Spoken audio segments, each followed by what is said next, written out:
Doki doki ooh woo, all my heart's for you, my wonderful fiance, Seamus.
Hello, friends. We did it. We made it. We're back in the kitchen. I'm not super congested, and I am not coughing my lungs out of my face hole.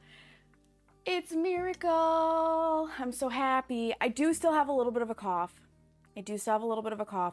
But it is manageable. Clothes are overrated. Clothes are overrated. TOS says I have to wear them. AlphaVarg, thank you so much for the lurk. I appreciate it. You as well, Suspenders. Congratulations, by the way, to Seamus for being our official first. DH is our official second. And Suspenders is the official third today. Welcome in, you guys. You're amazing. Seamus, thank you so much as well for the 50-month streak resubscription. That is legendary. LND! No, you're awesome, LND. You are. Welcome in. How are you, friend? How are you, friend? Oh, bye, Smeagol. Bye, Smeagol. And you, so there. And you. We could pass that back and forth all day. All day. Everybody's awesome. That solves it. Everybody's awesome. Everybody's awesome, and I have cold bubblies because, and this is just how it's been, soda seems to help keep the cough quiet. I am using over-the-counter cold meds. They help. I'm trying not to take too much of them, though, because, unfortunately, the ones that I can take have sucralose in them, and sugar alcohols in my IBS do not get along. So it is what it is. It is what it is. I'm doing what I can. I'm making the best of it. I'm just glad that the worst seems to be over. Oh my gosh, I was so down and out until about yesterday. I would say probably around noon, 1 o'clock yesterday, I really turned the corner and I was like, I feel better. Like better. So I was like, excellent. I should be able to bake on stream today, but at that point it was tomorrow, because I had to bake these cookies today one way or the other. There was no not baking the cookies. I need them for Sunday. The question was if I was going to stream baking them. And you might be like, but wait a minute, Sagnika, you could have just done it Thursday, except for I can't.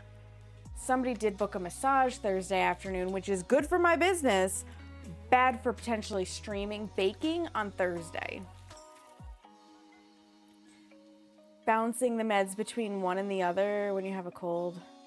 When taking, yeah, metformin, Yup.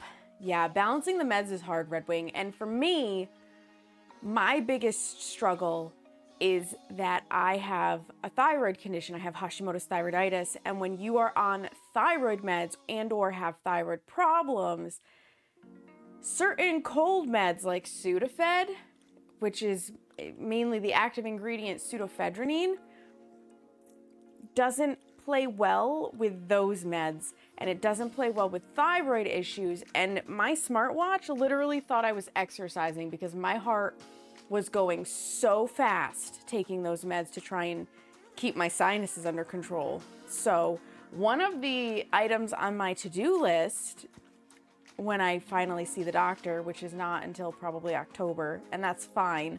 It's not like this is any big hurry unless I get sick again, which I'm trying not to, is to ask what cold meds should I be taking when I need to dry my nose up, because the ones I'm taking now have guaifenesin and dextromorphin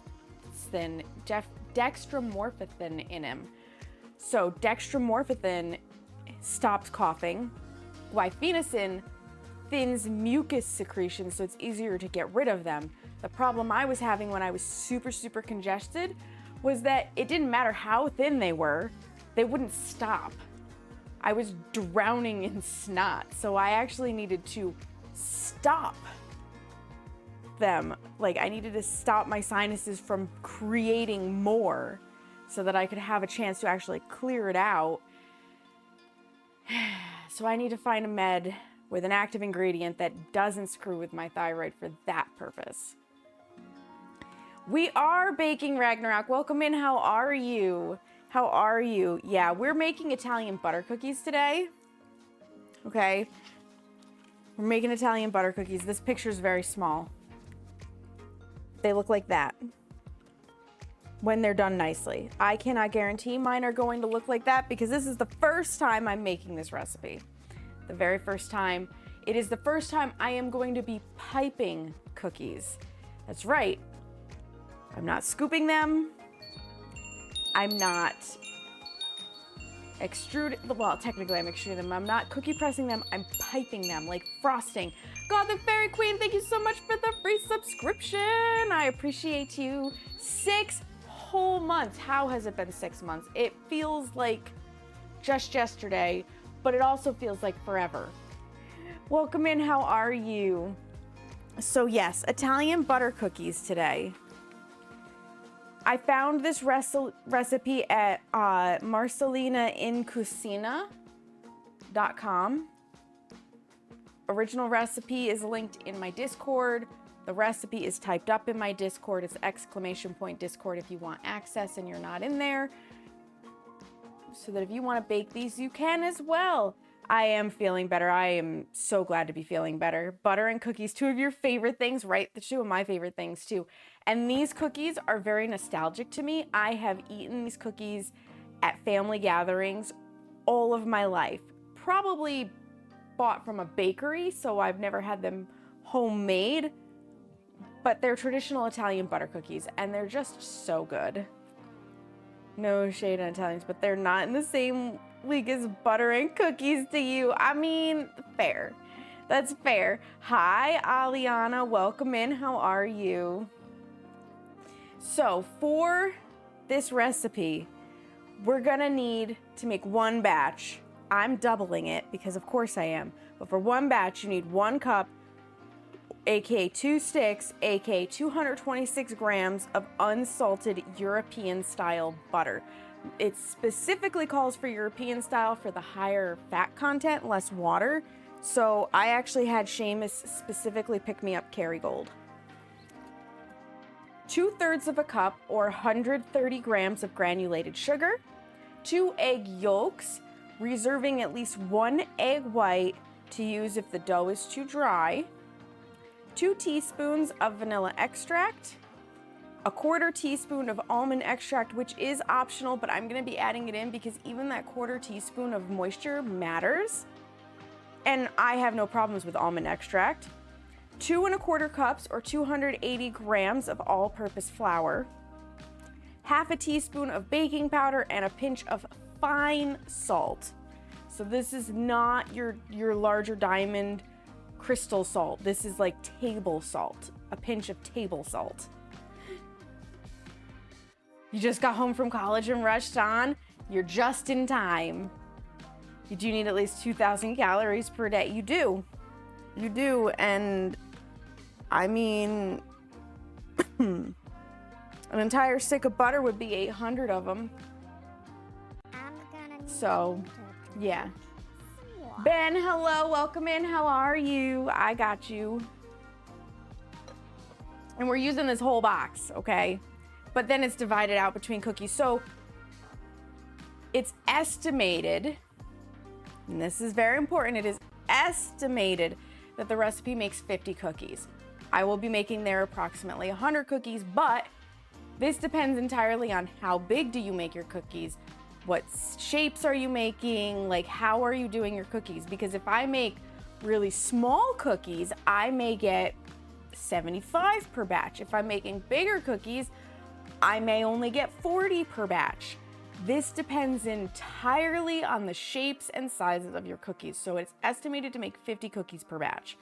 We'll see how many we actually get. That's why we have the handy dandy other way, this way, this hand, that guy, the cookie counter.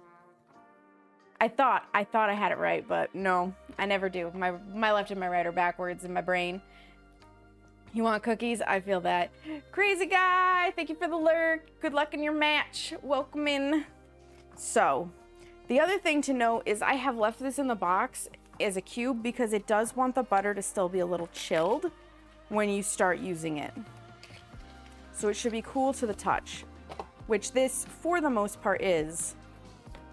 If it's too warm, the cookies will not stay, like they'll spread more. Let me go put this in the recycle bin. What are we crying about, Smeagol?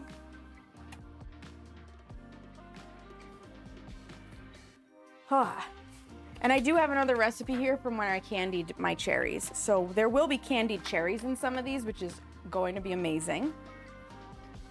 Oh my goodness, what is it, Smeagol? You're crying a whole lot right now. He has no idea. Imagine being chilled, couldn't be you. Chuckles and anxiety. Listen, I understand that. That sucks that you work Sunday for 12 hours. You must be in healthcare of some sort, because that's the only thing I can think of that it would have a 12-hour shift on a Sunday. All right, so I'm gonna skip this step because it doesn't matter, it's just a note. So we're going to skip preheating the oven because we'll do that at the end. All right, we're gonna start by mixing the butter and the sugar thoroughly. You're on EMT duty, yep, healthcare. Working like 6 hours on Sunday, it's not too bad. So, wait, how many cups of sugar or flour did I say? Because I think I can do a double batch all in one. Oh yeah, I can do a double batch all in one. All right, let me turn on overhead cam for you guys, because that would be helpful. Where are you, overhead cam? There you are, overhead cam.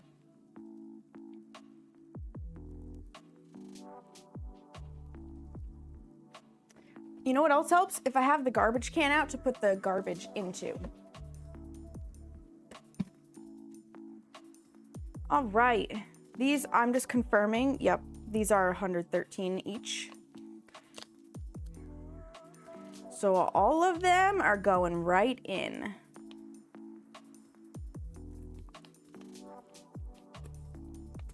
Ooh, this paper certainly likes to stick. Unstick, please. Thank you. That's one stick.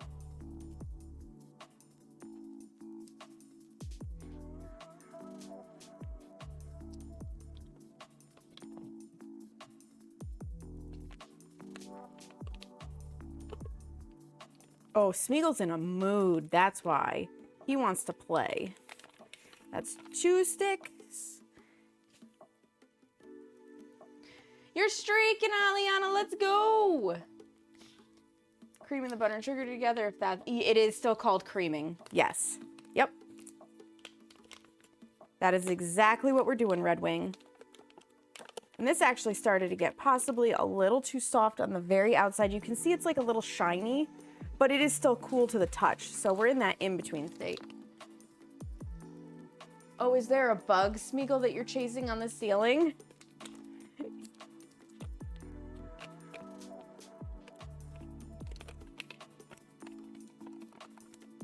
Ugh.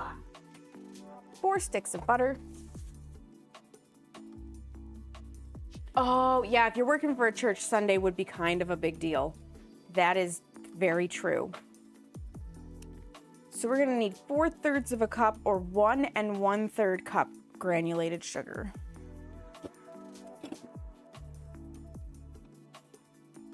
One and 1/3 cup.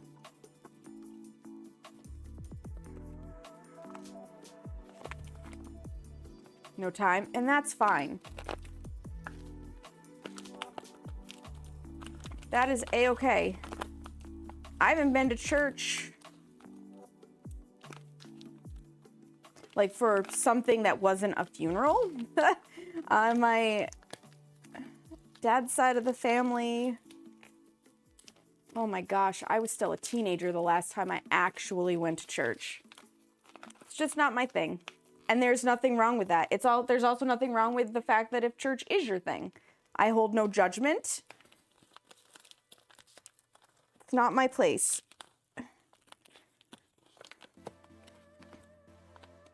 I think faith is beautiful when it is a personal thing. And everybody should do what they are comfortable with. So long as it doesn't infringe on anybody else, I say go for it.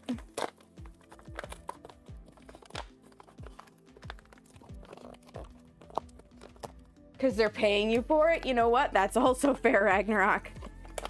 If you paid me, I would go. I am not above making the money. And having a job is a job. 1 1/3 cup.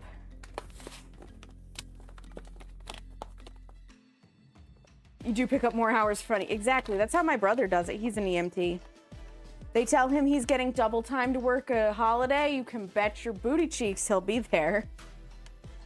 This time I went to church. That wasn't a funeral. It was when I was volunteering for church festival bingo about 7 years ago. That's a really nice thing, though, to volunteer for. Honestly. 1 1/3 of a cup granulated sugar.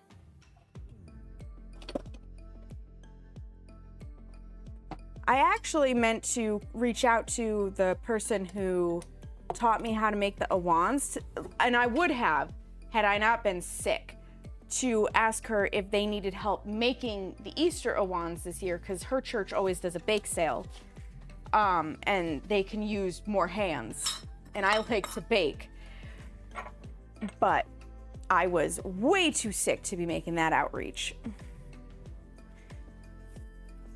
So there's that. I did lock that. I did. Let it go. Apparently you can't just pick up any rando to play the church. No. Church organ playing is not easy. And if you're good and talented at it, you're solid. Thank you for the work, Lurk Ben. I appreciate it. I hope you're having a simple day at work. That nobody's making any massive mistakes. I always appreciate it when I hear that little bell and I know it's my teammate.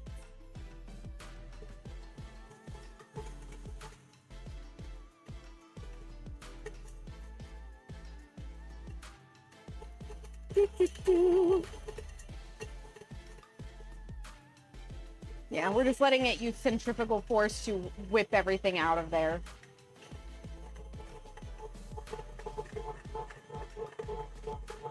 The butter smell is incredible, by the way. There we go. That'll do. That'll do. Like, I'm used to working with butter, but it normally doesn't have this level of fragrance. Like, seriously, Seamus, you should come out here just to get a whiff of how wonderfully fragrant this butter is. I'm gonna whack it off. Like, this is amazing.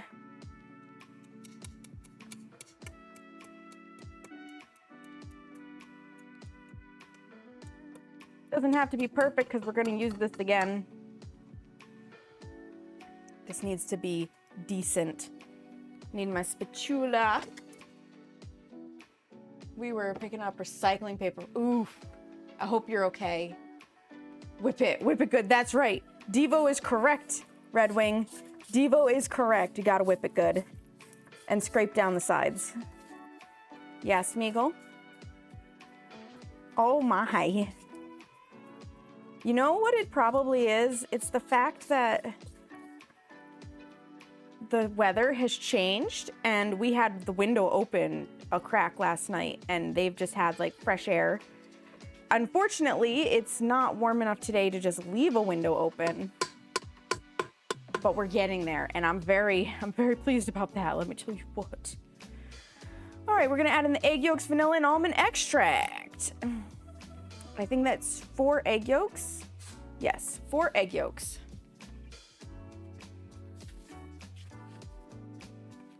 This is the fun part. Actually, borrow this, because I'm gonna need to do 2 and 2, so that if I need egg whites, I have 2 properly reserved. And if I don't need egg whites, I'll just combine them into one because they can go into the, actually, I might only need 3. I think I have 9 in there, into the freezer for the eventual angel food cake. I'm just gonna put the egg yolks directly into the bowl.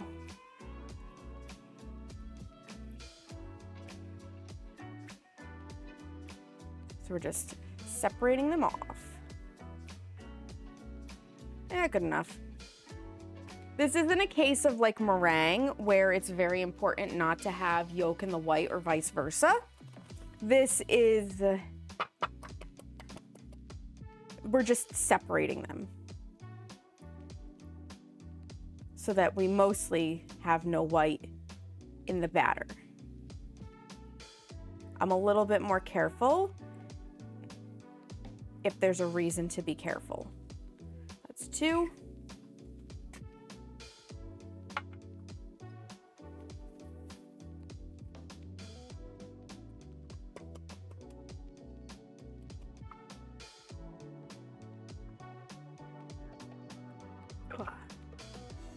That one wanted to be messy.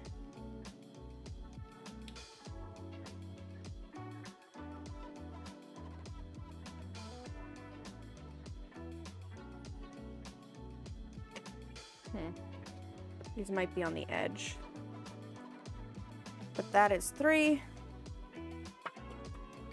It's hard to tell because like I've got the butter smell in my nose. For a second I thought I caught a whiff of something, but it might actually just be butter. These eggs aren't that old either, so if they've already gone bad, that is an issue in the grocery store. But I don't think so. Come on. Come on, egg snot, let go. Come on. Hi, Kissy. I had a feeling that's who it was without even looking over. Kissy, how are you feeling? Is your cough going away too? Because mine is. Kissy and I have been sharing the joy of this illness. And by joy, I mean both of us, I think, are ready to drop kick it into outer space. All I can smell is cough drops right now. Ugh. Oh. Hopefully the cough drops are working. All right, 2 and 2, they can sit back here. If we need them, we'll use them. It's improved, but you keep randomly. Yeah. Yep, that's where I was Monday. And now I'm down to, I have bursts of coughing here and there, but they don't really go into fits. It might be, though, because I just keep drinking liquids that keep them calm. This is my first attempt, though, at speaking at length since, you know, the bullshit started. Hi, Pooji. How are you? Welcome in. Where are my measuring spoons? They have slid down into oblivion. There they are. I need them. I think it's 4 teaspoons and a teaspoon. Yeah, 4 teaspoons of vanilla and half a teaspoon of almond.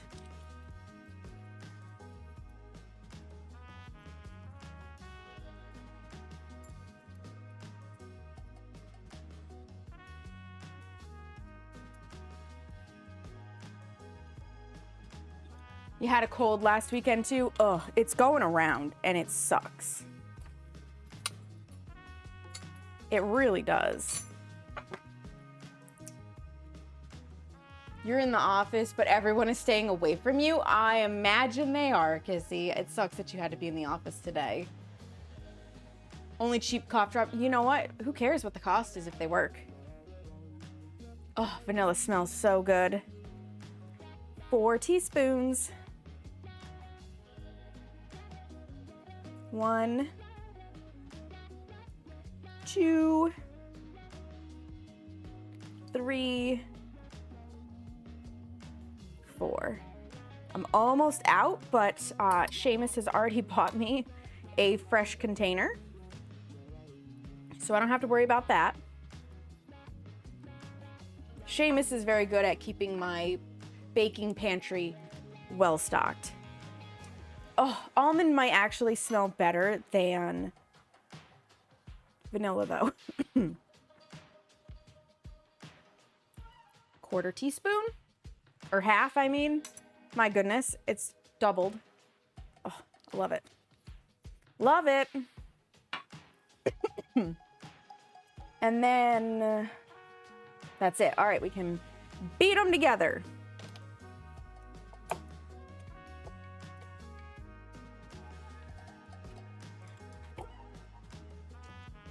And this will loosen the whole mixture up.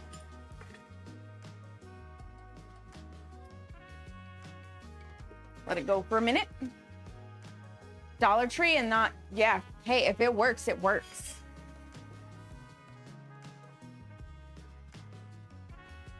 I actually reached out to my doctor via my patient portal. And I got a nurse, which is to be expected.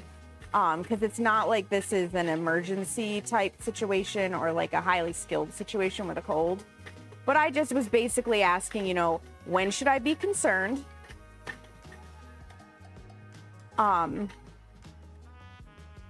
Is there something else I could be taking? Because obviously, you know, having trouble keeping it under control with what I was taking at the time. I did this Monday. And they responded with, and I told them, I'm like, basically just looking for insight. Because here's the thing, you guys, like, I have claustrophobia. I'm pretty certain if I tried to go into the doctor's office, they would want me to wear a mask. And that is just not, it's not going to work. Because masks trigger the claustrophobia. The pandemic was a real joy of a time for me. So I just was like, I'm just looking for insights, right? And I'm also used to my old doctor's office before this one, where if they didn't have to see me in person, they weren't bringing me in. And they would just, you know, haplessly prescribe basic meds for like coughing and stuff without question. So that's what I figured would happen. Nope, the nurse responded, just no answers to questions, just we need you to make an appointment so that we can check for post-viral complications, aka, you know, pneumonia. Did I make that appointment? No. No, I did not. Because I have anxiety about making those kinds of appointments. And you know for a fact, if I had made the appointment, I mean, maybe I should have for this very reason, I would immediately not have any symptoms by the time I went in. They would be gone. Poof, magically disappeared. Because Murphy's Law and all that good shenanigans. So I did not make the appointment. I am on the mend. I will say, if I'm still having a little bit of a cough, by next Monday, I will probably have to go in just because, but I think it'll go away. And if the symptoms are, well, the symptoms have been going on for 3 weeks, but I only had a fever for 2 days. I only had a fever for 2 days. All right, I think we're to the flour. Yep, and it said not to overbeat this, so that's why it's combined, because we don't want extra air in here. Bop, bop, bop. Move that out of the way. Move these out of the way, because I'm going to need yawn scale. Yawn scale, because we have to measure the flour correctly to make sure that we don't have too much or too little moisture. Therefore, we will use the kitchen scale. It's becoming more common, you guys. It's becoming more common. Slap a big old measuring cup on there. Yeah, my body's responding slower than normal. I just don't like having a cough that interrupts my life where, like, feasibly with the cough that I had, there was no way I could work. I wasn't able to stream because I couldn't talk for that long. I was miserable. I've been missing out on going bowling and to pole dance class because of it. So it hit the point where it was interrupting daily life. And that was the problem. 560 grams, because 280, hang on. 280 times 2 is 560.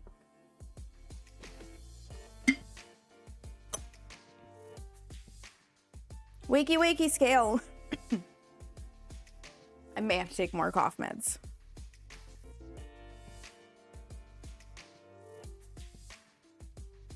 Yeah, I need you to just zero out, please. Thank you. I need you to zero out. I need you to zero out. I need you to zero out.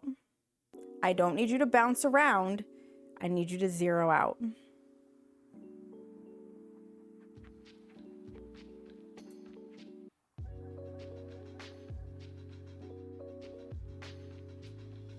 There we go.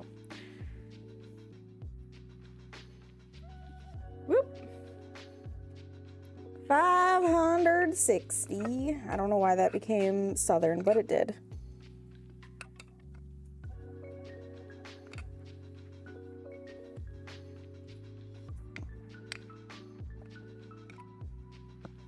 I have a feeling I'm going to use up most of what's in here. I have another bag of flour. That's not an issue. Seamus and I are going to have to make a big baking shop after this because Friday is also cookies with my sister. It's going to be the return of the sister pants.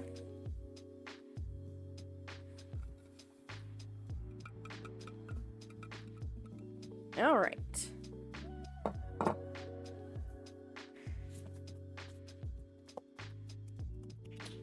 Beautiful. Beautiful. Chippos, hi, how are you? Welcome in. Might be trees doing things. So I actually am very fortunate to not have pollen allergies. Somehow. I guess that's the one thing I didn't inherit from my family. Oh, it wants me to set aside half a cup of flour. I almost forgot about that part.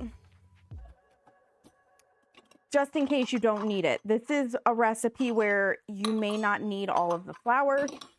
She usually does.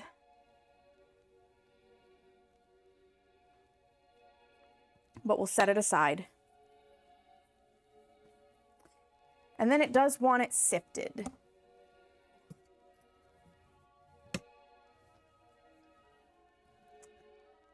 Oh, sift or whisk the remaining flour, baking soda, and salt to combine. Okay. Baking soda or baking powder? Baking powder. I'm reading things that aren't there. So we need a teaspoon of baking powder, pinch of salt. So I'm going to dry out my teaspoon from the vanilla.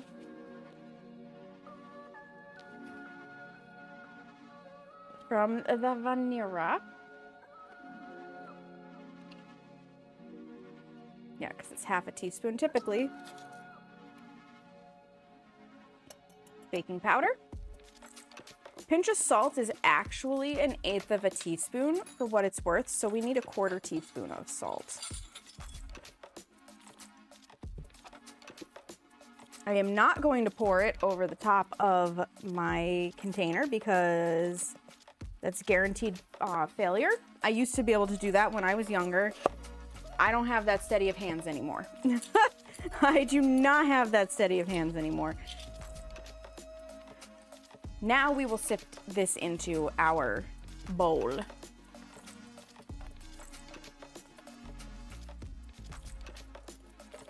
I'm okay with some of it coming down the sides. I don't think it's gonna make too big of a difference. Because this is pretty well pre-sifted flour. King Arthur flour is pretty good about that.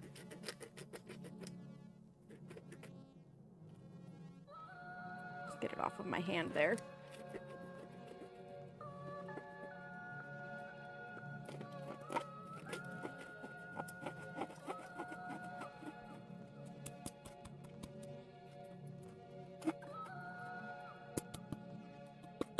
Beautiful. It's all in. Get off of my hand, please. Thank you. All right.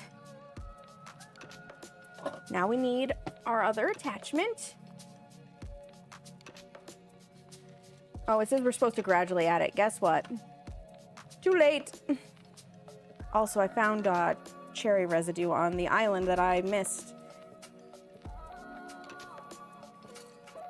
Here's the thing. It's a stand mixer. I'm not too worried about it, and I also don't want blowback of flour in my face. Therefore, slowly streaming a dry into the wet would not work for me. If your mixer doesn't give you a flour facial on low speed, you can stream it in. Mine gives me a flour facial.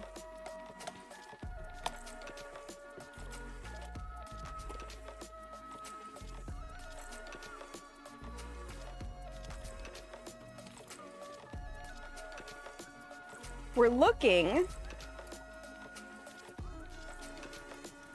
for firm but sticky.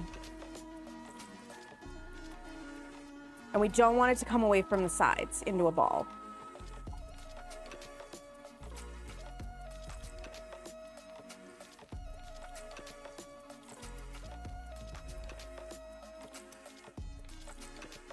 It's not firm. So we're gonna add this. I will stream in a little. I have a feeling we're gonna use it all.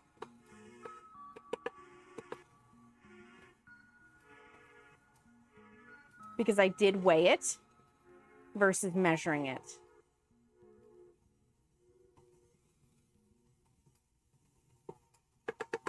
In fact, I'm just gonna add it all, and if I need to add the egg white, I add the egg white.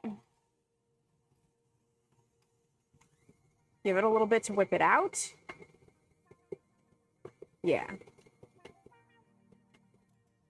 Not forming a ball. Firm but sticky. Not so sticky that it's gonna cling to my hand, but it's definitely tacky to the touch. But it also, if I squeeze it, it's holding its shape.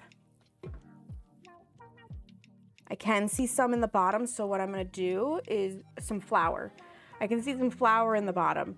I'm going to get this off of the paddle, give it a little bit of a mix, and then put the paddle back on and make one last round with it to make sure everything is fully incorporated.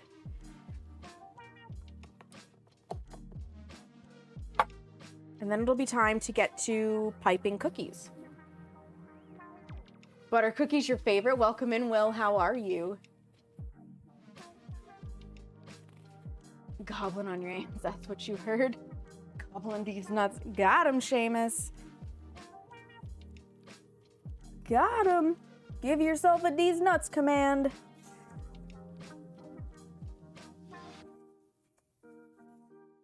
How are you doing, Will? I hope you're doing well. I hope you're having a fantastic day. It is a Wednesday. It is also April Fool's Day, so believe nothing on the internet today. Nothing. Assume basically everything's a lie.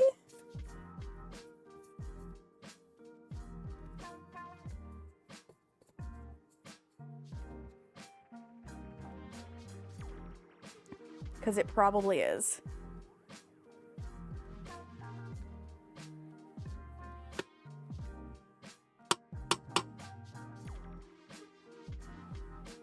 God, this butter smells so good. Okay, one last creaming.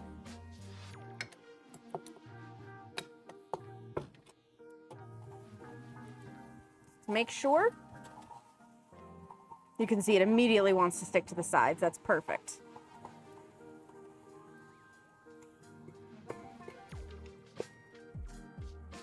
Beautiful. We're golden. All of the flour is incorporated.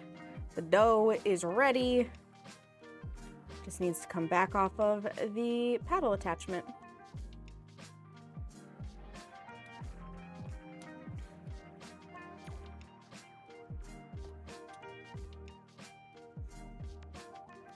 Off, off, off.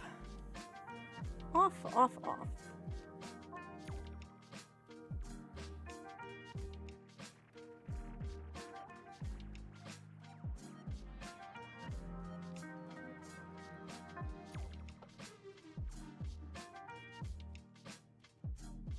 If this dough tastes as good as it smells, holy moly. Holy moly.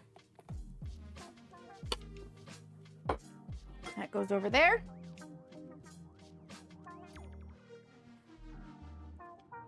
I'm fired.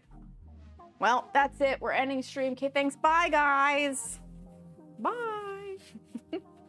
You're doing the Faz event? Nice, Will. Nice. Flying to the moon? Nope, moon is fake. That's right. Moon's fake.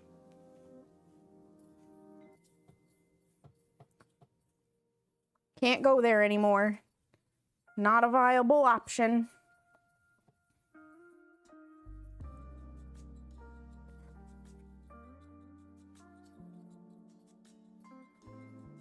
Get it all down into the bowl. Beautiful.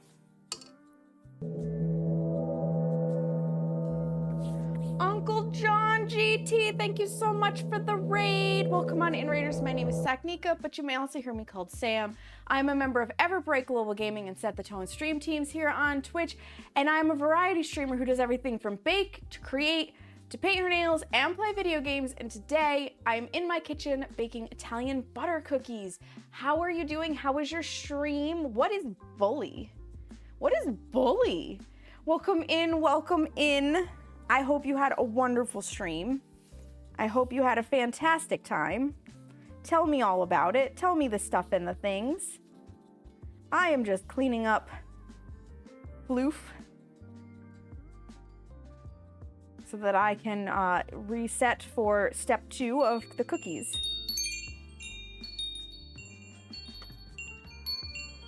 Glade, thank you so much for the resubscription. Holy crap, 36 months. That's 3 years, friend. Bully is a Rockstar high school version of GTA, basically. Amazing. Amazing. I hope it was wonderful and fun. I hope you had a grand old time doing all of the things in that. GTA is a wild game, so I can only imagine. I can only imagine. And Glay, it is butter cookies. Butter.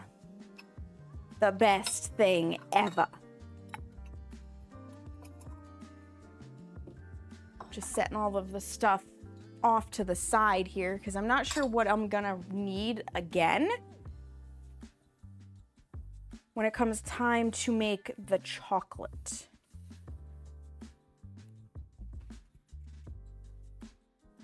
When it comes time to make the chocolate. In theory, shoot, do I need heavy cream for the chocolate? I don't think so, no. Yes? No, no. Because I'm tempering the chocolate. So I think I just need heat and seed chocolate. I think. You know, I've had all this in my brain and then my brain went kaput and rebooted itself essentially, so I can't remember exactly what I do and don't need. Whoopsies. I'm just putting things away because the secret to a clean kitchen is just cleaning as you go. Good old KitchenAid. It is a good old KitchenAid. You cannot accept any substitute. That is something else. No. It's a typo. It's a typo. That goes there. That goes there. I have to refill my flour container, but for right now it goes away. Uncle John, if you need to raid and run, if you need to get post-stream self-care, definitely go take care of yourself. If you want to stay and hang out, you are more than welcome to. Just don't feel obligated. I really appreciate the raid. If I could get another shout out for Uncle John, that would be phenomenal. Please, thank you. All right.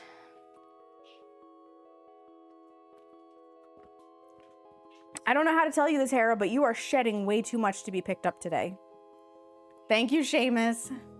Mom had one from the 60s, which stank when she used it because it is an old oil-cooled motor, but it worked a treat. That is amazing. Honestly, like, that is amazing. All right. I need to find my piping nozzle. I've got my piping bag. I need to find the nozzle that I bought for this. Where did I put it? Because I bought it at the beginning of March. It's been a little bit. Yeah, the old mixers were built to last. I bet you if that mixer is properly maintained, it still works. I bet it still works.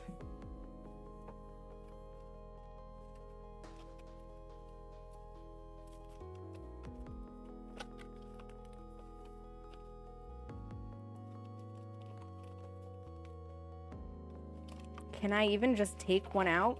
I can. Perfect. All right, there's a piping bag. It's at your sister's and it works fine. Beautiful. Hi, Hemi. Welcome in. How are you? Had a 4-position slide knob. Yeah. Yeah. The old days. The old days. Whoop. Pardon me. Mouse. I need the piping nozzle. What did I do with the piping nozzle? Did I put it in here? Did I put it out there? I'm gonna need... I am dropping everything today. It's a high ADHD day. Just throwing it all on the floor. It was a thermometer I dropped, for the record.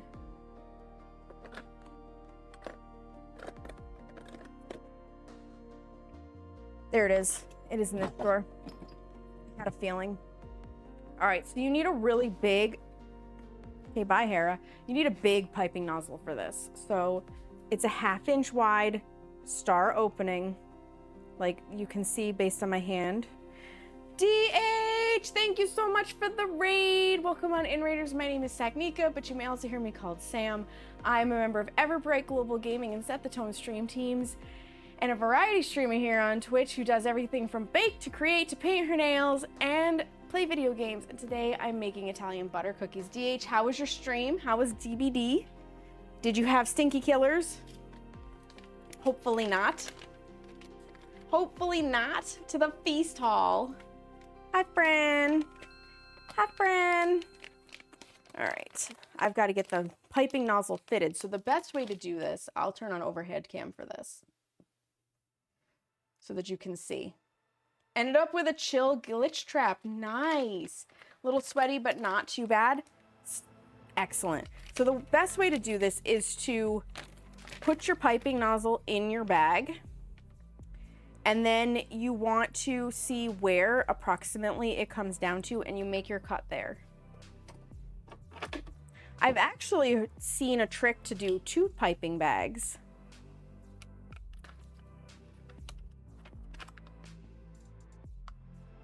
So that your nozzle, like, stuff doesn't get around your nozzle. And I think I'm gonna try that. So that'll do. Let me actually grab a second one.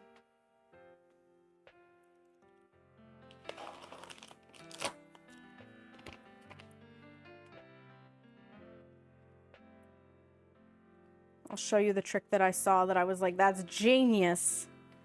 That's genius. DH, if you need to raid and run, if you need to get post-stream self-care, please don't hesitate to do so. If you want to stay, hang out, and chill, you are, of course, more than welcome to.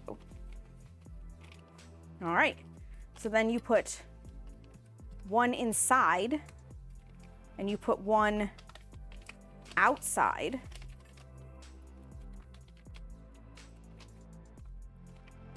And what's supposed to happen is there's now a piping bag in between.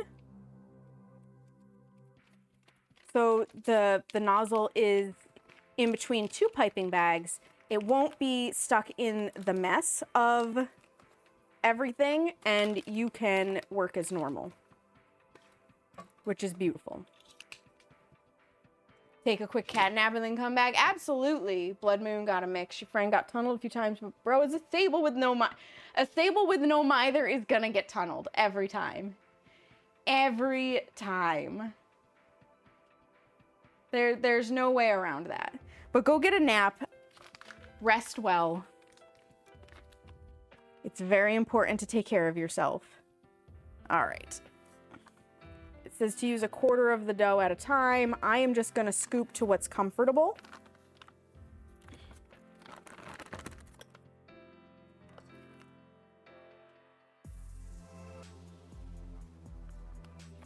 Now, if you're using a cookie press, you do have to chill this for 30 minutes because you can use a cookie press for this. I am not using a cookie press. So I am just going to squish this down because that's the thing. Like, you've got to get the dough down into the piping bag. So you can see it's starting to get there.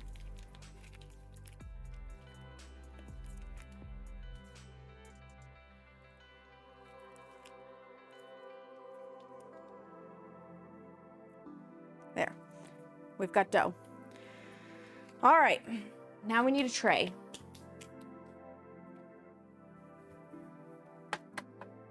And this is the part where I am going to go turn on the oven. So we are baking these.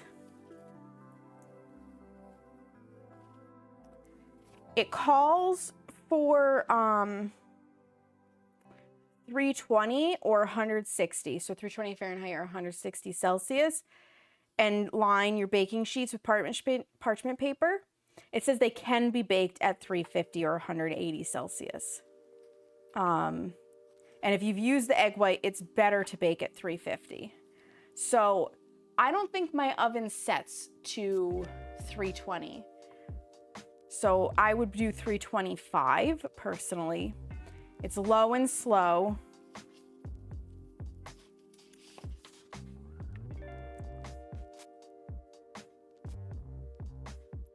And then it says to bake for 10 to 15. If you're baking them at a higher temperature though, you're gonna wanna bake them for less time.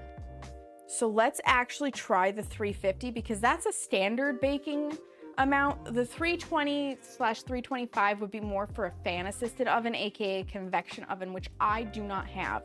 So I'm gonna do 350 and we're gonna monitor the time. So let me turn my oven on to preheat. Nothing in there. Bake, start, turn the oven light on so that I know I've got it going. And we're gonna be piping these onto the tray.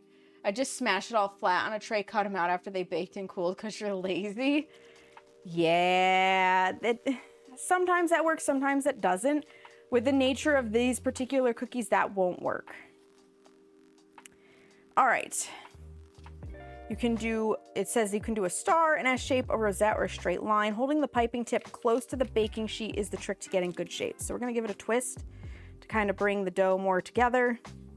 It says to form a simple star, hold the piping tip perpendicular and close to the baking sheet. Twist the top of the bagging to seal.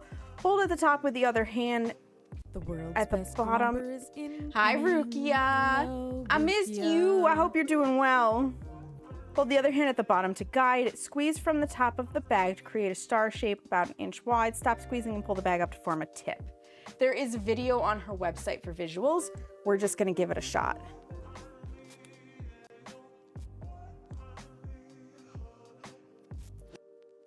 I think I held it too close, but we can put cherries in these. Actually, I'm not twisting, so that'll be part of the problem.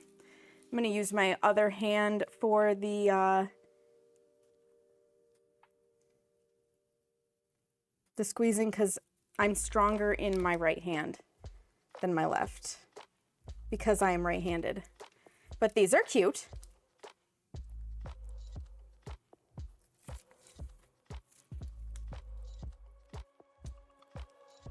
These also should not spread that much, so we're just going to pipe them not too close to each other. We're gonna wanna give them a little bit of breathing room, but we're not gonna be worried about keeping them too far away from each other either.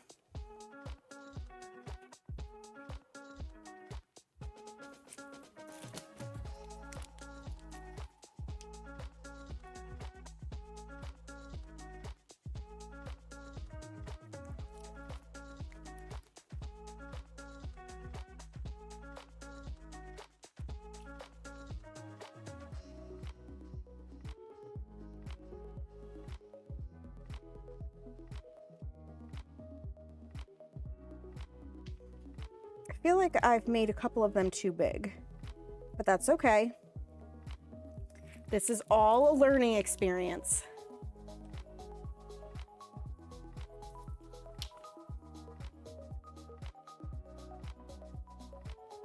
There's also no right way or wrong way to form these cookies, for the record.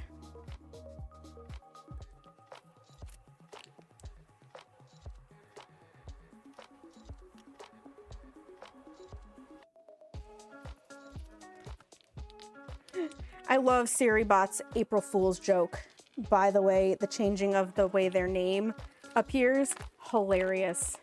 All right, I've emptied the bag, so we're gonna call that a sheet. I need to get out my cherries, because that's what's going in here.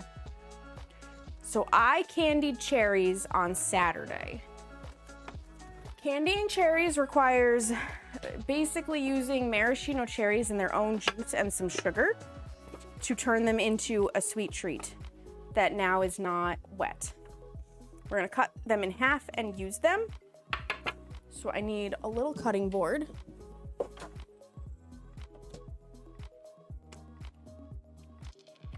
And I need a paring knife.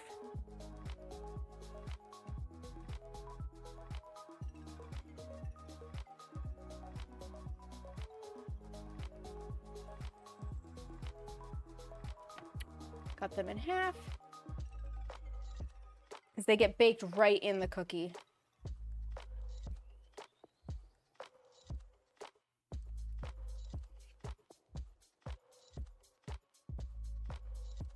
But I'm looking forward to these. And see, now that little weird center point doesn't exist. Hi, silly munchies, welcome in. How are you? Meow. Hope you're doing well today.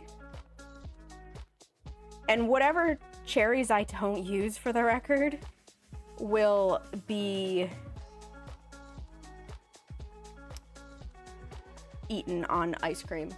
I actually saved the juice from this for ice cream, and it is amazing drizzled over, because you're making like maraschino cherry syrup, essentially.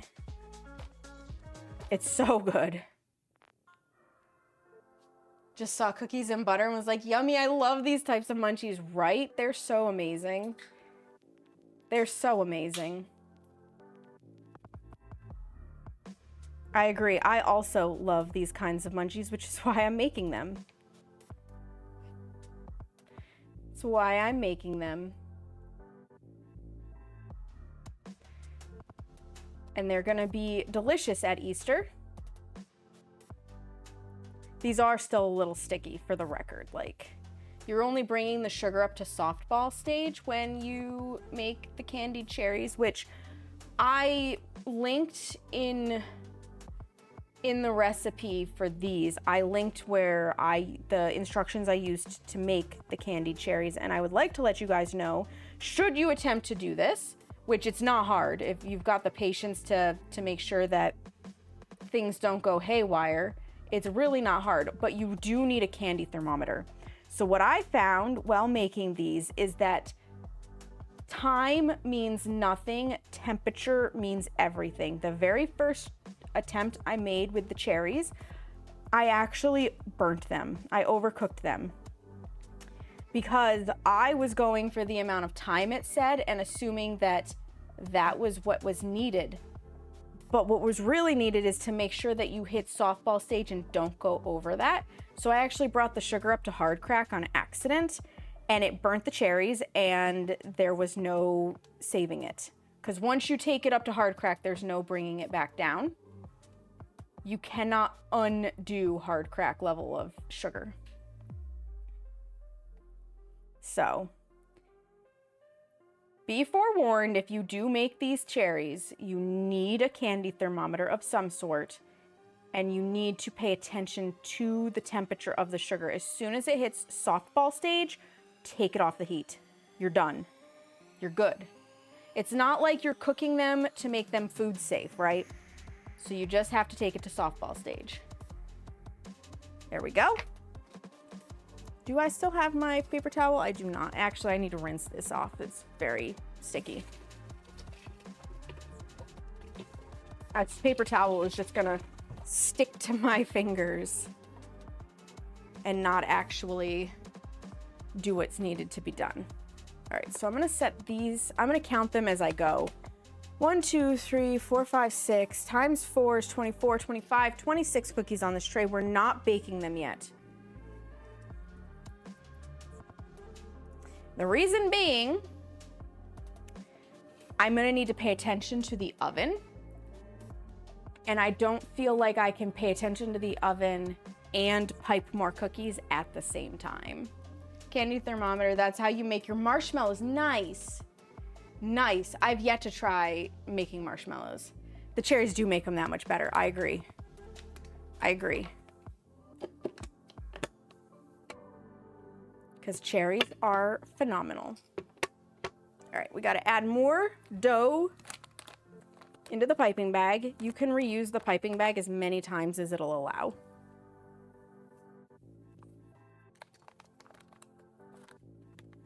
For what it's worth. God, I almost feel like I'm not going to get 100 cookies and I'm going to be disappointed with how many I get. And then I'm going to be looking at Seamus tomorrow to go get me more Kerrygold so that I can bake more of these tomorrow, which would just break his heart, let me tell you what. But I'm also just a glutton for cookies. Like, I love cookies. They are definitely my go-to dessert.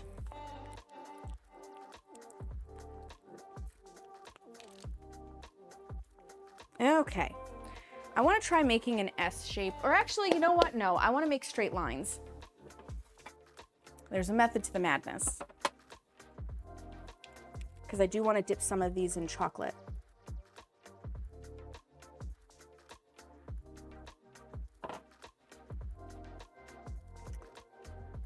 You know what? I don't like how that one came out. The beautiful thing is you can just put it back in the bowl.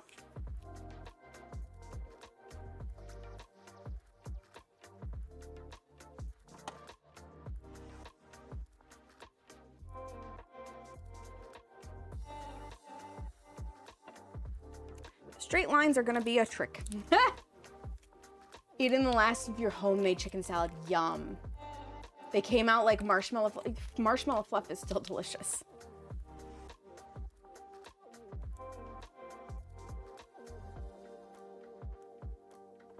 Okay, what am I doing wrong here? Is the dough actually too dry? A straight line should be the easiest one.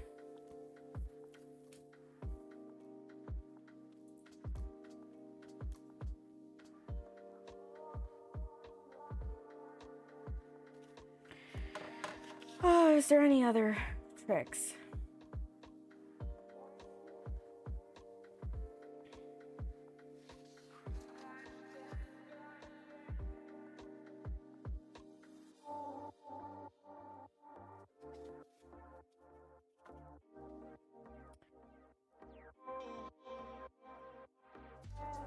Nope, there's no tricks for the straight line.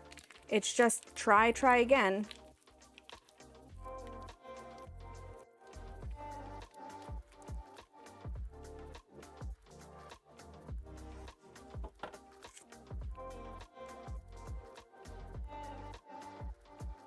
I guess we're just gonna go with that.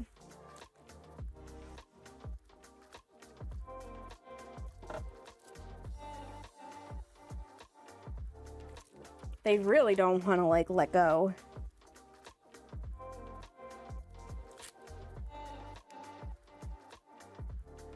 But that's okay. That just means we can use that end for the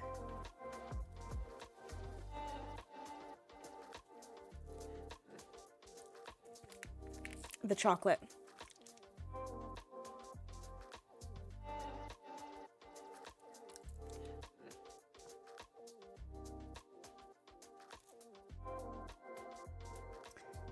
Because these ones are going to get dipped. I'm going to make some tempered chocolate and we're going to dip these.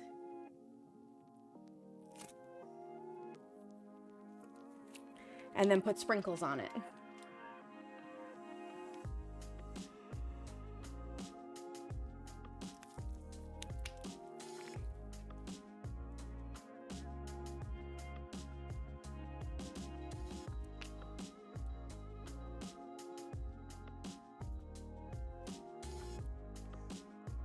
Probably not a lot of tempered chocolate based on the number of these that I'm gonna get.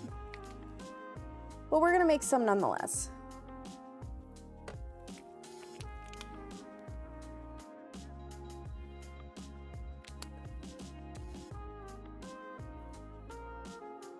Air bubble.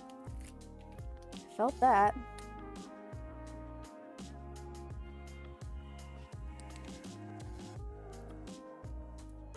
Wicked air bubble.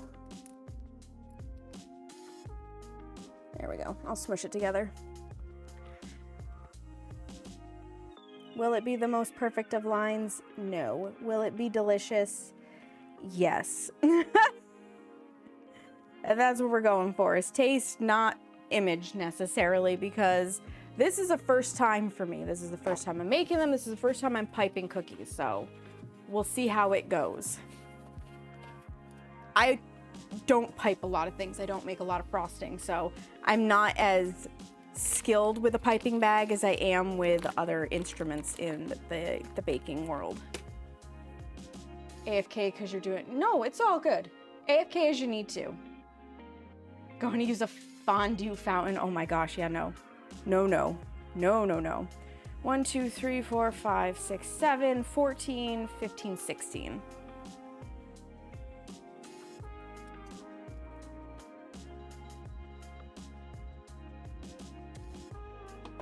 We're also trying out new trays today. So you think that and I know my overhead cam is lagging. It'll catch up in a moment. Wow, it's super lagging.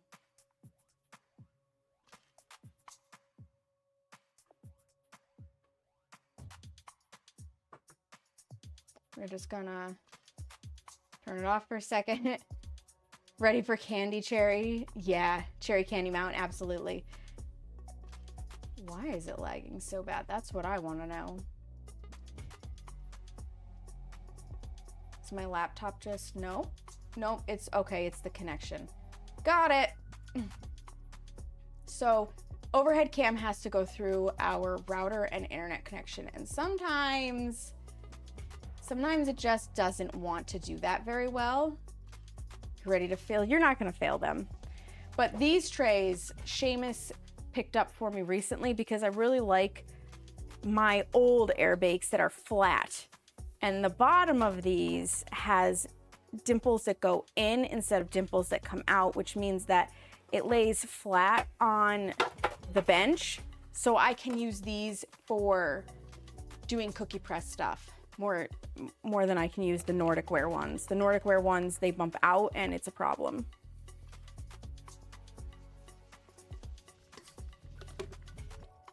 It is a big problem. Get cookie dough in. I'm gonna need you to drink some water. You got it. Just let me get my piping bag filled up, please.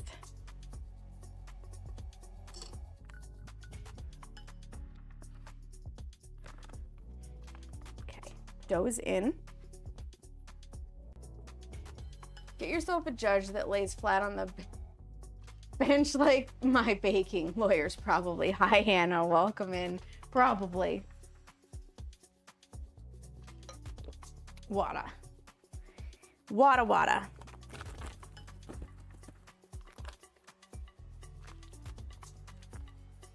Let's just try to make a big ball in the beginning. And then push the whole ball down. Try and eliminate air gaps. Okay. Let's try the actual like rosettes, yeah?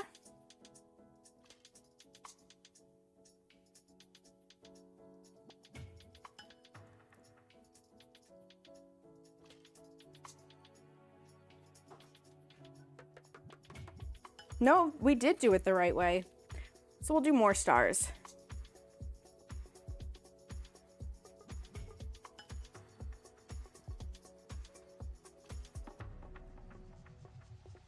I like these because they're very easy. But they are separating.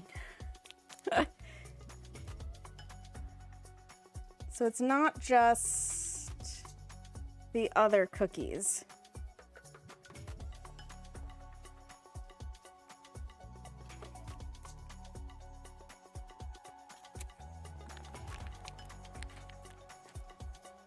Water is banned. Water is not banned. Water is important. Drink your water, friends.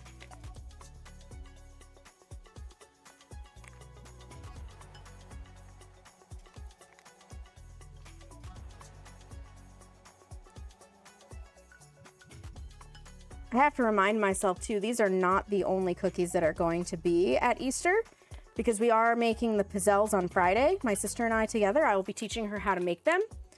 And I'm making the lemon tart again for Easter, plus a cherry pie and a cranberry pomegranate pie. You will not see the tart or the pie baking. I have made them before on stream. My thing that I came to the conclusion is there's only so much I can stream for Easter before I am burning myself out for this particular holiday. Same for Thanksgiving. Like, Christmas cookies are one thing. I'm able to balance those and to do them over the course of many days, because the Christmas cookies can be put in a bin and set aside, so I can bake those over the course of a week and a half. When it comes to pies and stuff, you kind of have to do them all the same day.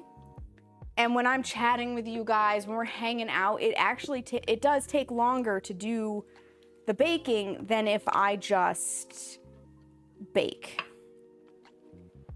So I have to keep that in mind and balance accordingly. That one's really big, so we're actually gonna bring it down here into one of the bigger ones, because that one's kind of tiny.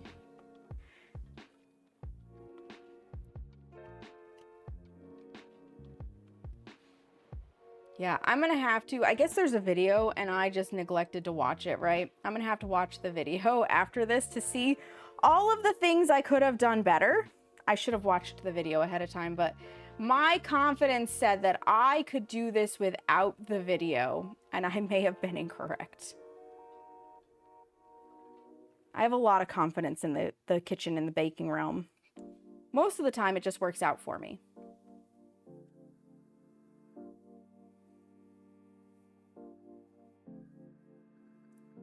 Just tastes like coffee? Your water should not taste like coffee. You need actual water in addition to coffee. Bean juice is not water.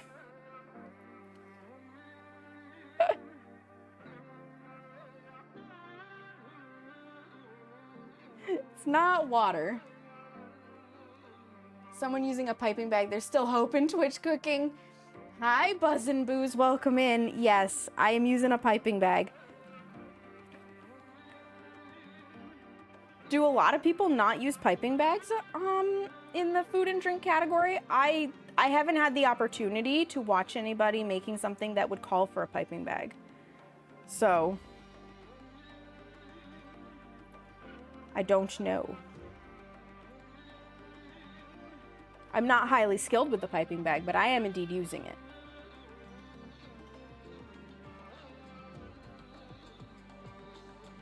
God, we're gonna have candied cherries for days.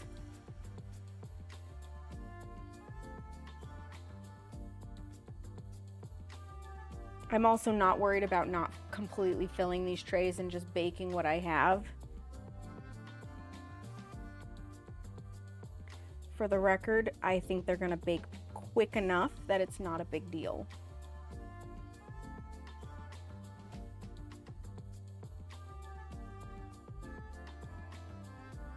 Have to do cakes the same day. You can freeze. So I don't have enough freezer space. I don't have enough freezer space is the problem for not doing them the same day. This is, despite what it looks like right here, this is actually a very small apartment and we have a very small freezer. I just don't have the space to freeze a cake. Like apple tarts, we don't have other choices, so we make a batch of 20 at once and freeze them, defrost them. Yeah, I don't have that space. Gotta rinse my fingers.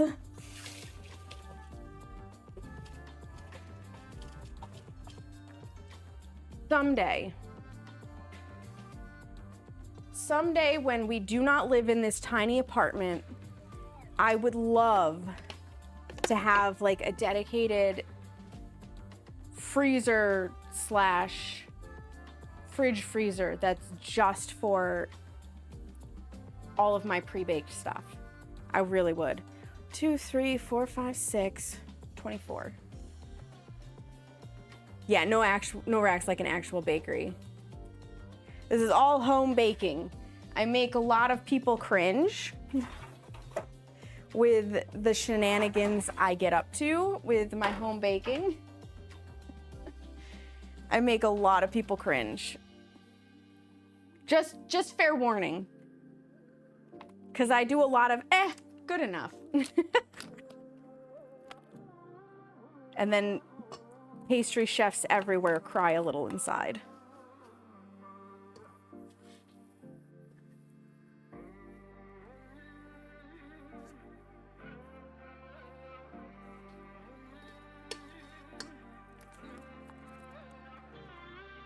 You know what? We're just gonna get it in there with my hand. My hands are clean. There's no reason not to just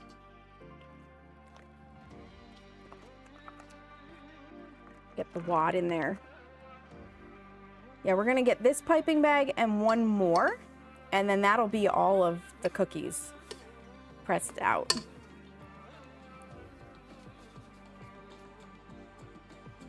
So there's that. Again, it depends, like I said at the beginning, it depends entirely on how you form your cookies, on how many you're gonna get exactly. Okay, so we're gonna extrude the bottom, and I will, because there's a lot of air pressure.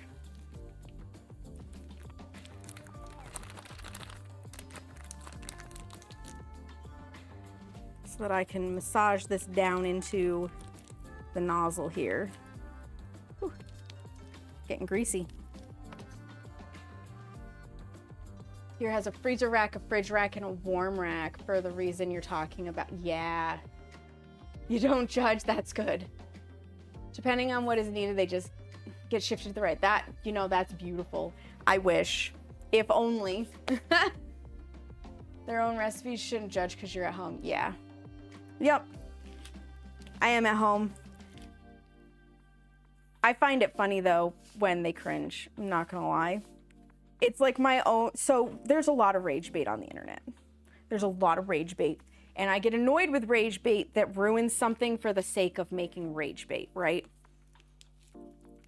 Like purposefully putting peanut butter on steak or throwing food in the garbage or breaking furniture or windows or something. Like, I get very annoyed at rage bait that ruins things to make rage bait.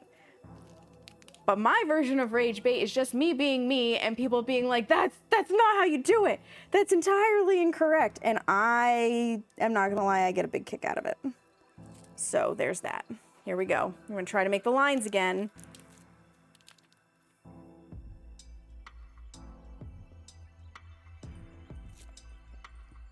Not only do they not want to let go,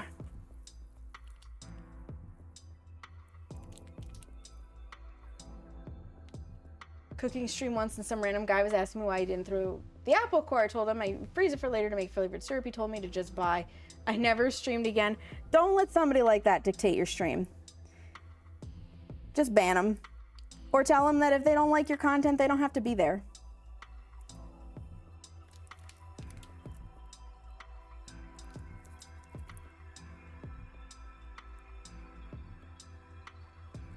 Because your content, and my content too, like I fully accept this, is not for everybody.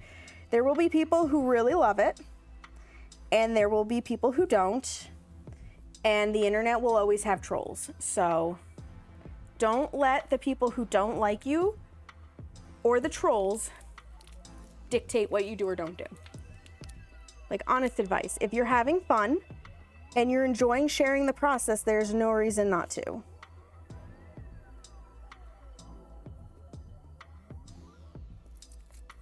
The little pieces are coming out of the top of the piping bag, not the bottom, for the record.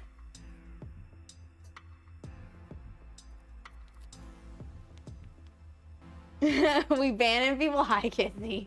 Not today.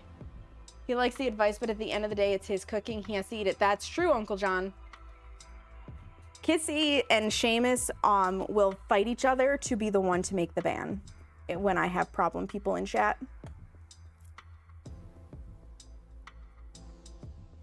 And I will say this too, if you go into somebody's Twitch chat, don't piss off the mods. Just don't. I moderate in Twitch chats. And it is our favorite activity to have the jerks come in because we like the competition of seeing who can reach the ban hammer first. We do. We really do. Like, it's a sport. Banning trolls is moderator sports.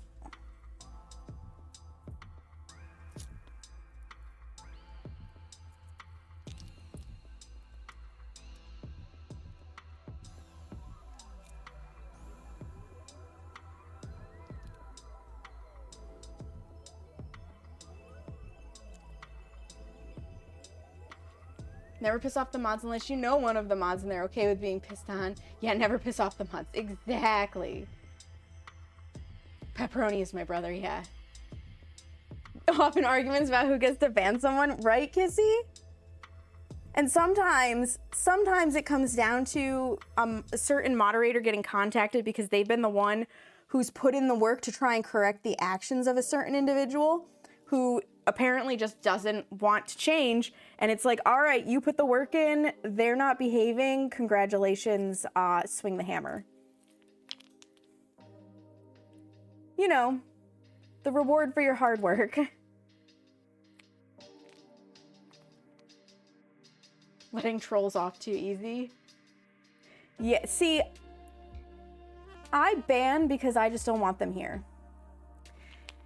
A timeout is appropriate for certain things, but when people come in and they're just here to be a problem, just get rid of them, because the reality of it is, if you allow problems to be in your chat, you are hindering the potential for reaching a wider audience, because there are plenty of people out there who will see a problematic person in your chat and just be like, this is not an environment I want to be a part of, and they'll leave.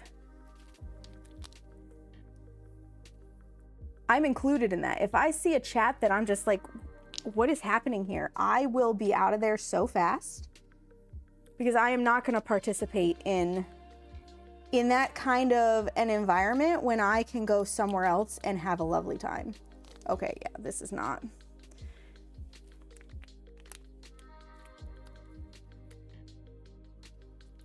Okay.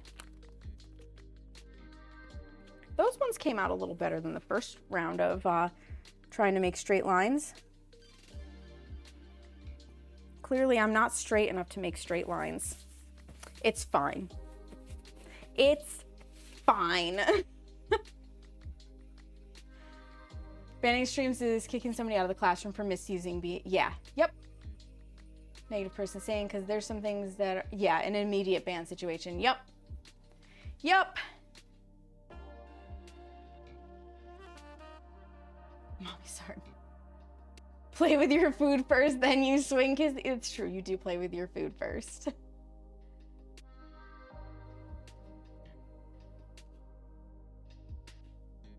Some point you have to ask yourself how many chances you're gonna need. Yeah, exactly. And it does. It depends entirely on what the issue is. If somebody comes in here spouting hateful nonsense or using racial slurs or something, it's just an immediate ban. Like, there is no hesitation. Gone. If I'm playing DBD and we get the salty other party, be it killer or survivor, we'll see if they want to behave themselves. Kissy gets to play with her food a little bit, and then probably they're gonna get banned.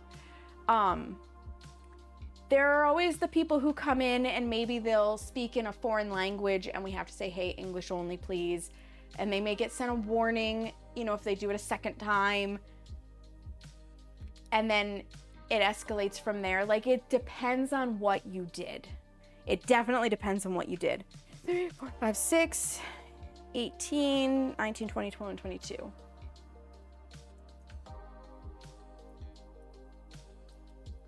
Okay, so we've now gotten 4 full trays. Full, in quotation marks. 4 trays ready to go. 4 trays ready to go. I think at some point we have to learn to just ignore things, but it does get too obnoxious, yeah. Fluffy fingernails, not sure why. I mean, they're technically ladyfinger style cookies, so maybe that's why Aliana. Full of trolls, but I don't need the overhead cam at this point. It's so lagged out. I may actually restart overhead cam.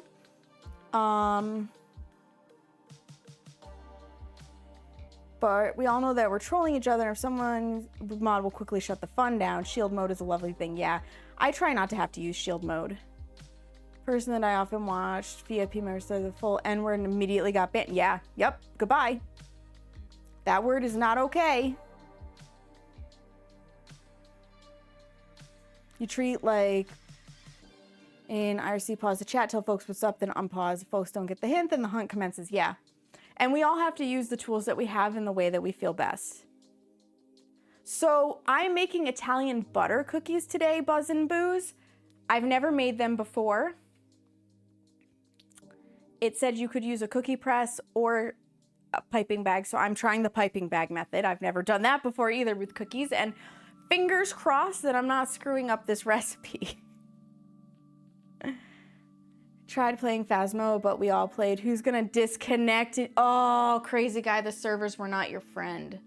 The servers were not your friend. Okay, timing for the cookies.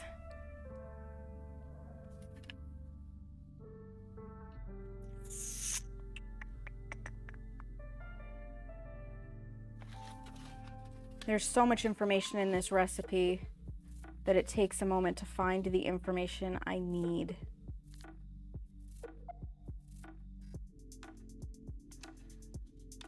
I will have to make side notes for myself. Where is the information I need? There it is.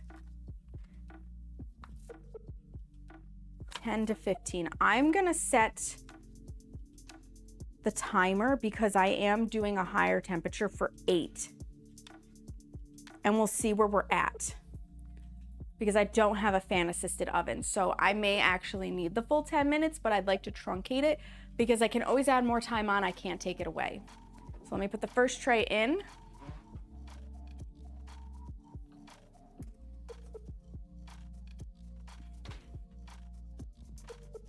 Start the timer. And we've already counted all of the cookies in, so I don't have to add them in at this point.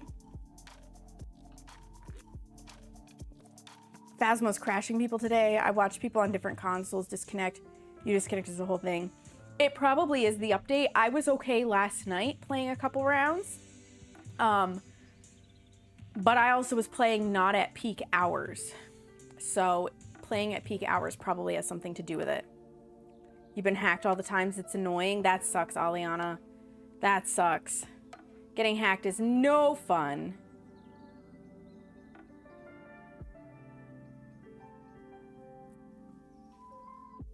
Yep, you can always add more time, Buzz and Booze. It's way easier to be forward thinking in that manner. All right, I want to reboot overhead cam because it is, no, I really don't need to. I think it's just lagged out because it does connect via our router. So that's how OBS teleport works. It sends the connection via our router from one PC to another. And I think it's just the router's having issues today. Played it 2 Eastern, so that probably says a lot. I felt bad though, because your friend was trying to stream it and she kept crashing. Yeah, and that could also be part of it. Like if your friend was streaming and playing Phaz, it could just be that her PC was overloaded. There have also, for what it's worth, because I'm assuming when you say streaming, you mean to Twitch. There have been some updates to OBS that have been causing people to crash intermittently. just playing games. I know Case has been struggling. Phasmo typically is okay, but Case has been struggling, unsure why. L&D has been struggling. I've been hearing about it just in the peripherals where you're in the middle of a game and everything just goes kaput. So it could be OBS causing the issue. It's not happening to everyone, so it's unknown what the exact reasoning is, but there is a problem. There is a problem.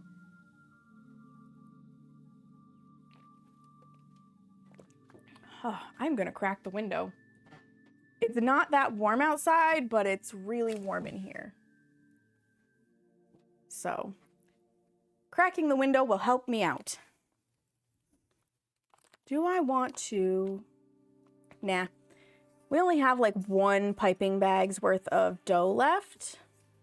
So I'm definitely gonna come close to the 100 cookies, which means I don't think I'm gonna actually put any of them up for grabs in the bakery.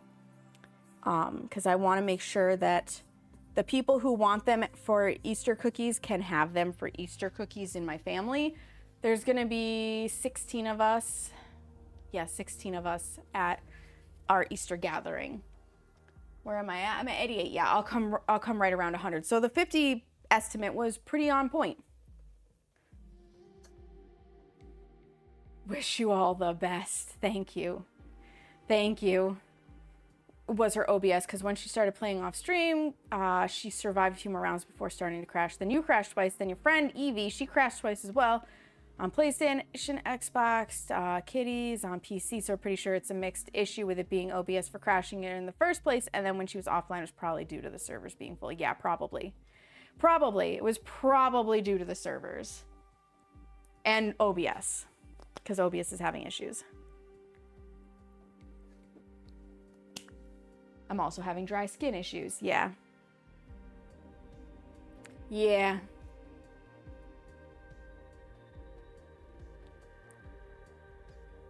Lots of stuff going on. Lots of stuff going on. Also, Seamus, I don't think I thanked you for the giant emote. I got lost in the conversation, which is A-okay. Good conversation is good. Yeah, so if I'm making 100 cookies of these, and then the pizzelles... Yeah, I don't think I'm gonna put any up for sale in the bakery this time. Unless I make... Perhaps I'll make some more off stream and then I'll put those up for sale. So the bakery is a special place in my Discord where people who have been around in the community for a while can have access to getting cookies if they want them. Because obviously when you bake a whole bunch of stuff, you don't necessarily have the capacity to eat all of the stuff. And this is my compromise for being able to share stuff with people and then also not eat hundreds of cookies myself week after week after week.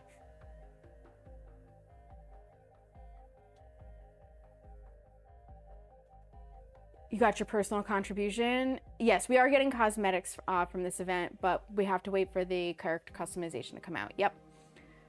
Are you asking about the Hashimoto's Buzz and Booze? Is that what you're asking about? Because I didn't see specifically in the chat what you had just read. So I just need to clarify before I answer a question potentially incorrectly. That's all I need to know. We got 1:58 on the timer, and I'll check the cookies.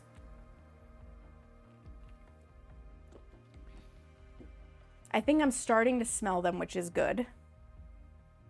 Which is good.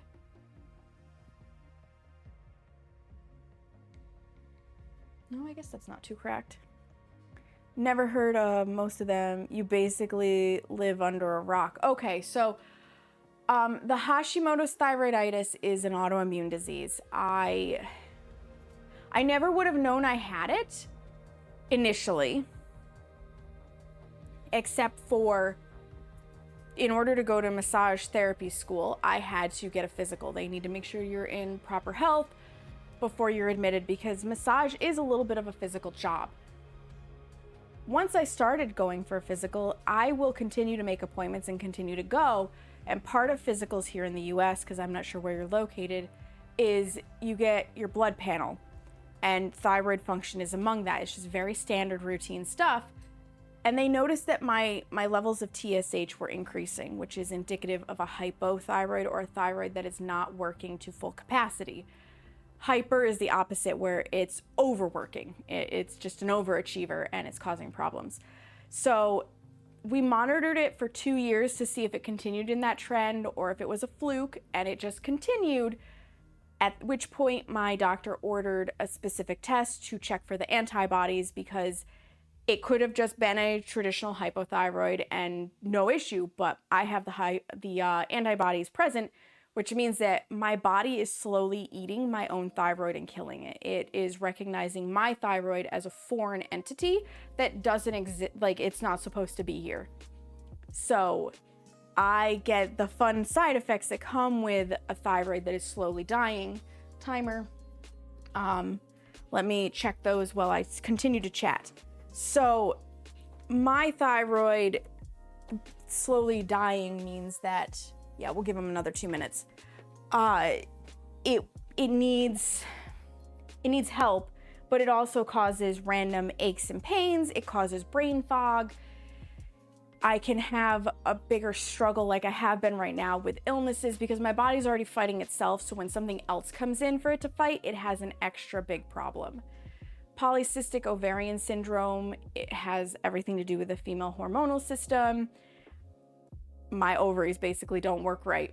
That's basically what's happening. They form cysts instead of actually creating the follicular phase to release an egg and cause menstruation, which is its whole own problem. It can have low estrogen associated with it, high testosterone. It's different for everybody. Not much they can do about either of them. The Hashimoto's they can treat with thyroid medication, which is what we do, but they can't treat the autoimmune systems. PCOS they could treat with birth control, but I already have issues losing weight because my thyroid doesn't work properly. Adding birth control onto that is actually going to exacerbate the issues coming from Hashimoto's, so not an option. And then the ADHD, it's ADHD, you know, it just adds to the brain fog. Yeah, autoimmune disorders do suck, crazy guy. Thank you for the hug. Thank you, Buzz and Booze. Yeah. So I do what I can. I keep myself moving. I'm trying very hard to get into a healthier lifestyle, to drop the weight I put on during COVID, because, oh my God, the pandemic was bad. It was bad. And my thyroid got very much out of control because I couldn't go see the doctor to manage it. And I also had a shit doctor at the time, or rather a doctor group that was shit. The doctor, or no, I think I switched doctors in the middle of COVID because one left and they had to hire a new one. The pandemic was a wild time. Yay, DNA, right, Bougie? Thank you for the hug, Aliana. Timer. All right, we're at the 10 minutes. We're at the 10 minutes. What does it look like? Is it time to take them out, or do I want to go the 12? They are spreading more than I expected, but that is okay. 2 more minutes. So the thing with cookies, and that means we'll be at 14 minutes, that you need to be aware of, and this is true also of cakes and anything baked. As soon as you take it out of the heat, that's it. You cannot easily put it back in, because the heat is creating a chemical reaction in the ingredients in the dough, and then losing the heat stops the chemical reaction. And now that the chemical reaction has started and stopped, you cannot just restart it again. The stuff isn't there. So it's better to just keep monitoring it like this until you get to the level you need, versus taking it out and then being like, oops, I need to put it back in. Because it doesn't really work that way. Doesn't really work that way. But knowing what I'm seeing there now, I'm going to spread these out a little bit. I should be able to just... How do I want to do this? I slid one. They're kind of like suctioned. You know what? Paring knife. Can you help desuction? You can. You can. Maybe. I'm being very careful not to nick the tray itself. I just need to, because the butter and the dough is basically what's suctioning them down. So I just need to get them to come up to spread them a little.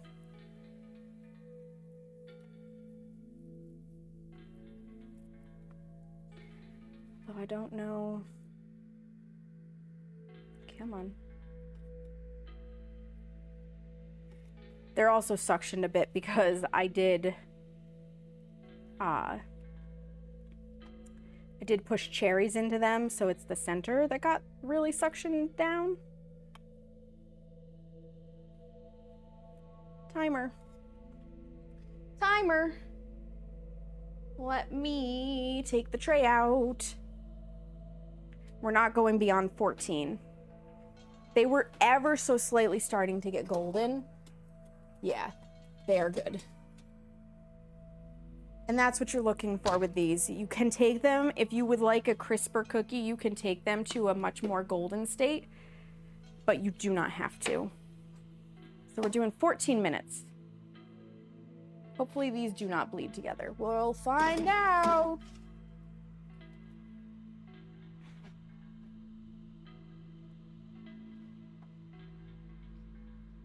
All right, 2:14, start.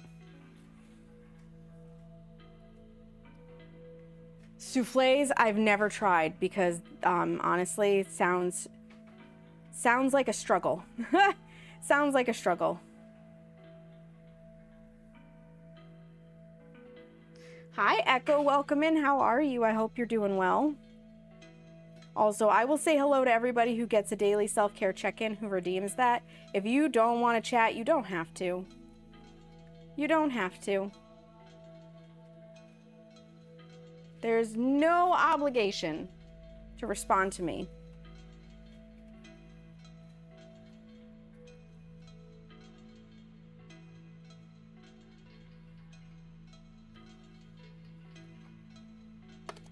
Oop. Twisting the knife, not going to help me in scooching these. These ones I don't think I can scooch. They kind of spread in a weird way. That'll do. That'll do.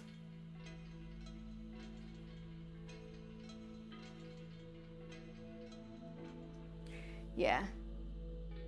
I'm glad I cracked the window. I'm gonna need you to drink some water. You want water, you get water. You get water. Hi, Hera. I already told you I cannot pick you up. You're shedding way too much, girly. She thinks that because I am standing in the kitchen, she gets uppies. But that is not how it works. You could go get uppies from your daddy. Oh, she's talking to him. She's talking to him. Yeah, little girl. Go get him. No, not me. Not me, silly girl. I could give you a chair behind me. Yeah, that's about the best I can do for you. Come here. Hera. There, now you can show the people how cute you are. Hi. Hi. Yes. You can show everybody how cute you are. Yeah, chitter chattering. Tum Tum. Tum Tum. Yeah. You gonna show off that Tum Tum? You gonna show the Tum Tum off? Cutie pie. You're adorable. You're adorable with your Tum Tum. And your roly-poly. And your big old extra thumbs. Yeah. There's the Tom. There's a Tom. I cannot pick you up right now. I know your tummy is very cute, but I cannot be lured into the trap either. I'm sorry. Yeah. Aw. Tum-tum time. Tum-tum time, you're so cute. You're so cute. I know. I know. Look at you go. Look at you go. Oh, are you also in a mood to play? Yeah. You're so funny, Hera. You're so funny. Is that a good spot? Is that the best spot? I have no idea. None. Zero. You're so funny. All right. I gotta go back so I can actually see chat. I do. But you're very cute. You're very cute. Yes. With your tum-tum. I can pet you with my knee like this. How about that? Does that work? Yeah. Because my apron's not in the food. I don't have a ball. What? No, I don't have a ball on a stick. We have string around. They've got like these little spring toys that bounce and fly all over the place. They've got little toy mice, all sorts of things. She's just very much the kind of girl that wants people attention. She wants people attention. Do a little spin here for a second. Yeah, there's my freezer. I need my spatula. Where is the big metal spatula? Wait, did Seamus use it for something?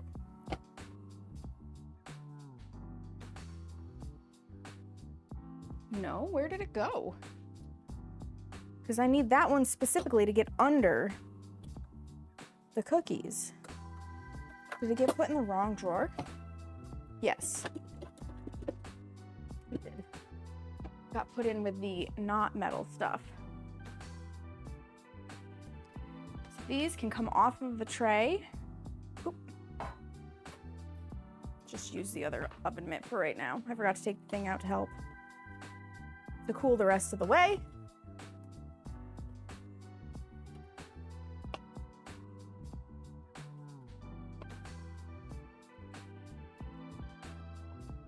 They look super cute. I'm very excited to eat these.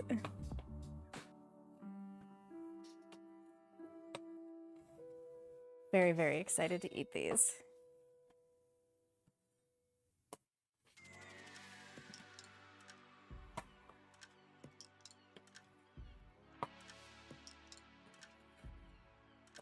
I love butter cookies, and I really like these. Are a very nostalgic flavor for me, so I'm hoping that they live up to my nostalgic expectations.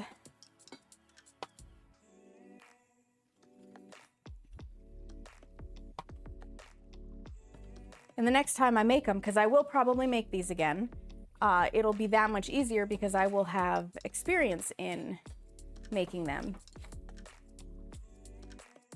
I also need to check and see how many egg whites I've already saved so I know what I'm saving from those containers. If I'm saving one container or combining them and saving both containers. I think I need both, but maybe not. I may only save one because I don't remember if I have 8 or 9 egg whites already saved. The nice thing is, I'm not going to, I'm gonna let the tray itself finish cooling. I'm not gonna need to make any special separations of eggs for the angel food cake I wanna make because I'm gonna have all the whites saved. All of them, every last one. Lily, hello! Is that jelly? You mean in the center? It's a candied cherry. Not chat hitting you with the rules like you've never been here before. I know, right, Lily? Right? Like you've never been here before. Like you haven't been here since the freaking beginning. Lily is literally an OG. Lily knew me before I started streaming level of OG. I've actually met Lily in person.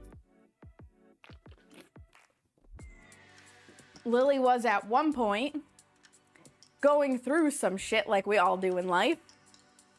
And I looked at Seamus and I said, you know what? Lily's a good friend. Get in the car. And we took a vacation as an excuse to go down and see Lily. I'm feeling better. How are you doing? How are you doing? It was a good time, by the way, going down to see Lily. We had a fantastic weekend. We went to botanical gardens. We had the best grilled cheese of my life. I've never had grilled cheese better than that before or after. Like 10 out of 10 would go back to those botanical gardens just for the grilled cheese. Not even joking, like would do that. You're big chillin' today? Heck yeah. We love you so much, Lily. What else did we do while we were down there? Explored some esoteric shops because of course you gotta. Just did a lot of like hanging out and chatting and vibing. I baked cake for Lily. Lily has gotten to try the hot water chocolate cake with old-fashioned pudding sauce. And I warned Lily that this would be the best chocolate cake she ever had. And I'm pretty sure it was right up there. So we had a good time. We had a good time. I love when you've known somebody on the internet for a very long time and you've gotten to that level of relationship. Because obviously you're not going to get there with everyone. That would be ludicrous and insane and just too many people. But those select few that you're just like, I really vibe with you, getting to meet them in person for the first time is such an experience. It's such an experience. Will verify my cake is the best cake. It's pretty damn good. It's pretty damn good. You know, we haven't made the hot water chocolate cake on stream in probably almost 3 years, actually. It's been a little bit. Because that was one of the OG, aside from the Christmas cookies, that was one of the OG baking streams, was making that cake. May have to make it again. I want to experiment with that recipe because I want to try to make it a vanilla cake instead of a chocolate cake. And I'm debating on if I can just omit the cocoa powder and not have to add anything back in. And it might just need a little bit longer on the bake time to cook out the liquid, or if I need to substitute in some flour. And the reason I'm debating this, okay, the reason I'm debating this is because it calls for cocoa powder or chocolate baking squares. So it's not necessarily adding in a dry ingredient, it's just a flavoring. So I don't know if I need to balance it out or not. I'm assuming not. So I really need to just experiment and see if I can make it vanilla, because the old-fashioned pudding sauce calls for making a vanilla sauce for a chocolate cake or a lemon sauce for a vanilla cake. And I would love it if you could just easily make this a hot water vanilla cake and I could make the old-fashioned lemon pudding sauce and nom nom it. So what you're saying is I need to come visit and we can stream and bake the hot water cake? Absolutely, Lily. 100%. 100%. I would bake on stream with you all day, every day. We would just need to probably back the camera setup a little bit. Back it up, because if you guys remember when Seamus and I were doing the mead together and like the height difference, if I remember right, Lily is as tall as Seamus, or just an inch or two shorter. But basically, Lily is not a schmall like me. I know I appear tall on the camera because I have framed it to be closer to the top of my head, but I assure you, I am just under 5 foot. I am 4'11". I am very small. I'm very small. Everybody else is very tall compared to me. If you ever feel like you're really, really short and you don't like it, just come stand next to me. I will make you feel so much better about your height. She's between us? Okay. Regardless, she's tall enough that I would have to adjust the camera to fit her into frame. 48 seconds on the clock, and then we'll make a swap. I would look like a giant next to you on camera. You would, Lily, you would. And that would be okay. It would be funny. It would be very funny. I also, after stream, Seamus, I need from you, you were one of the 3 top clippers this month. It was you, Lena, and Carrie. I need to know where you want a gift sub to go. I'm pretty sure you're gonna say somebody in the community who doesn't have one, which A-okay, but I need to ask Carrie, and I think Lena just automatically gets it because I don't think Lena has a sub. I am fun size. I am fun size, and I'm travel size for your convenience. All right, timer's up. Travel size for your convenience, so take me places. Oh, those fattened up nicely. They're still all cracked, but they fattened up nicely. They'll taste good. And the taste is the important part. Next tray. And this is the first round with the new baking trays, so we'll see how it goes. We'll see how it goes. All right. I think, is this cool? Yes. I can grab it. It's cool enough to bring over here. Let me refill yon piping bag with the last of it. And I think I'm gonna do a little bit of cherries and a little bit of the straightest lines I can manage.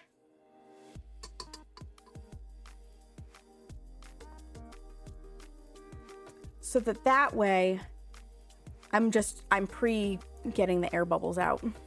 I have a little bit of each in the remaining.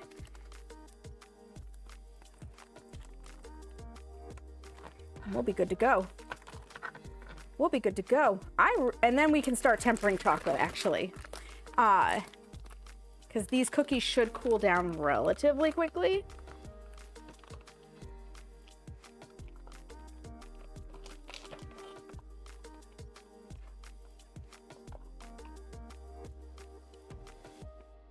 Shockingly, the butter cookie dough is making my hands greasy from the butter. Nobody saw that coming. Yep, meet up down there. Let me pull this off and put it back in the top.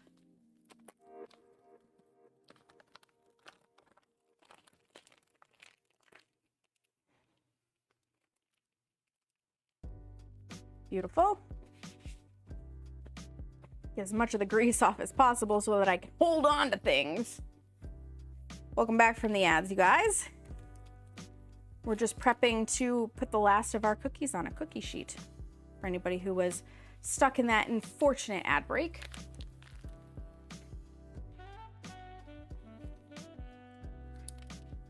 Let me get overhead cam for you guys.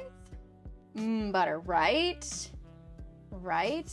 Overhead cam is potentially still lagging a little, but we'll find out.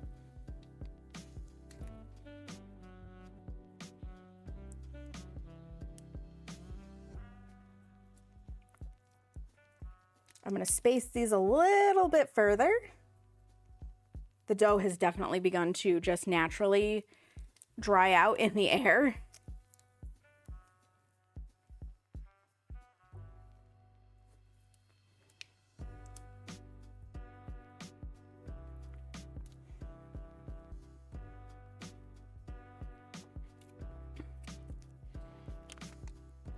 Which is making it a little stiffer to work with.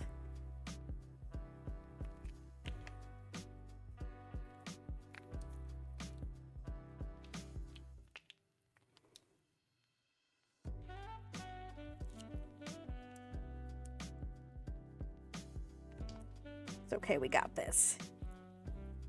Whoop. You actually have to release. Thank you.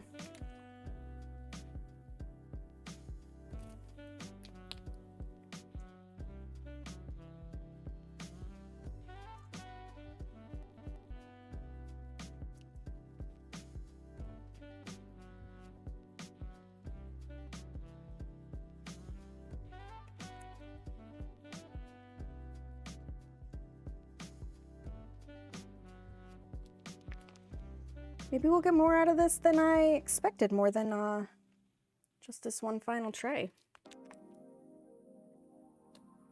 Oop, air bubble. Air bubble.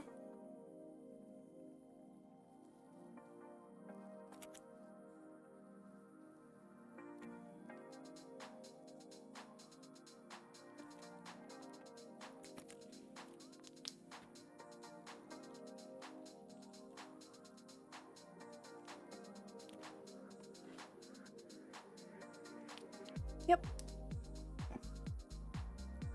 I'll get a little bit more. That's a-okay. I'm okay with that.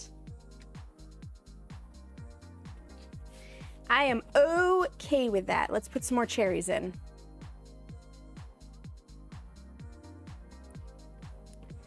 Seamus, I hope you're ready to have cherries on ice cream because there's so many left over. I'm sure he's just so sad at that thought. Now, they said you could put chocolate chips and stuff in the center too, but cherries. Just cherries.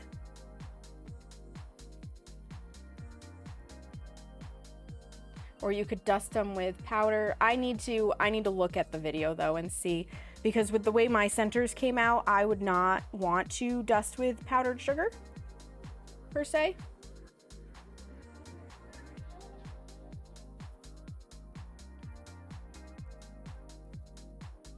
Hi, Opal. They're not nipple cookies. Welcome in, Opal. How are you?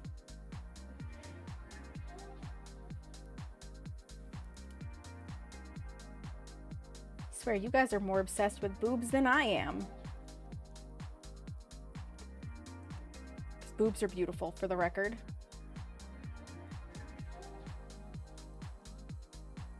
There we go.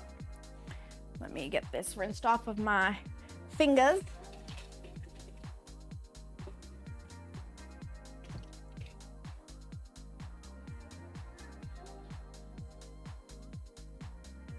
What? Yeah? You're adorable.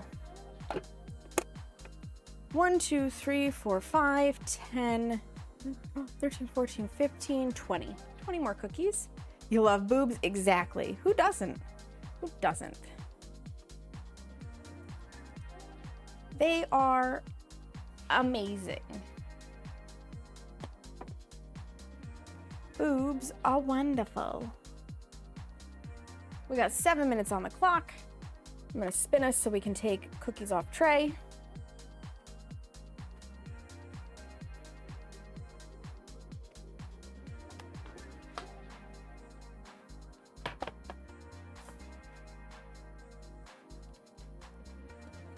The amazing thing about cookies, I swear, is that they come out and they're a little bit soft and they might feel like they're prone to breaking, but as they cool down, they like firm up, which always a pleasant surprise.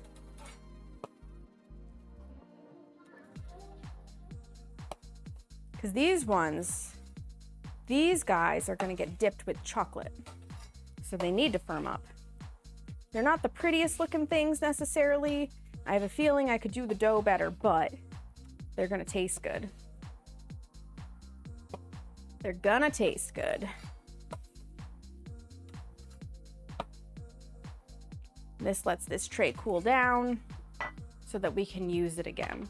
I just don't want to work with an overly warm tray because my hands do have to get fairly close to it.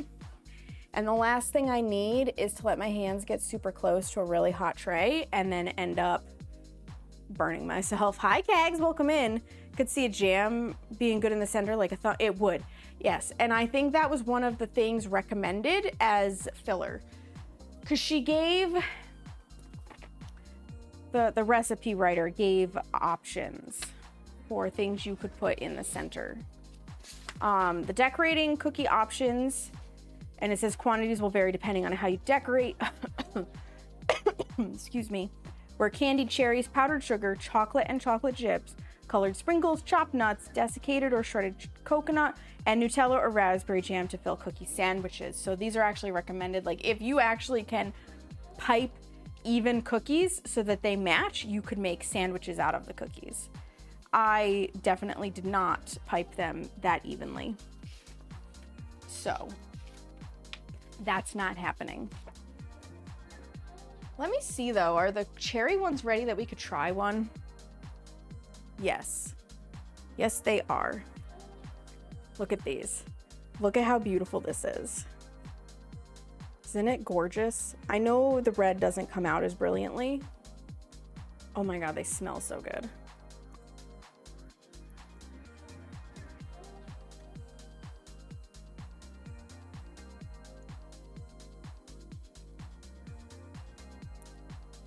And they fall apart in your mouth.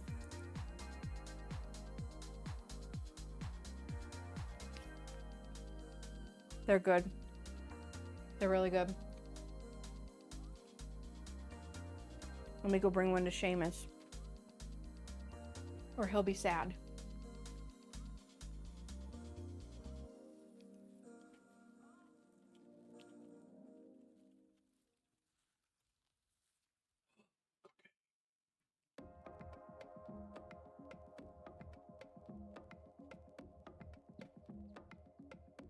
They're really good.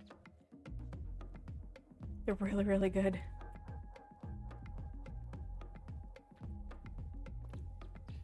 I am not disappointed at all.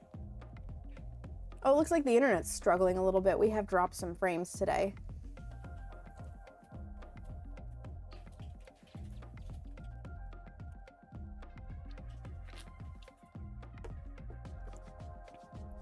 Those are good. Yeah, right, Seamus?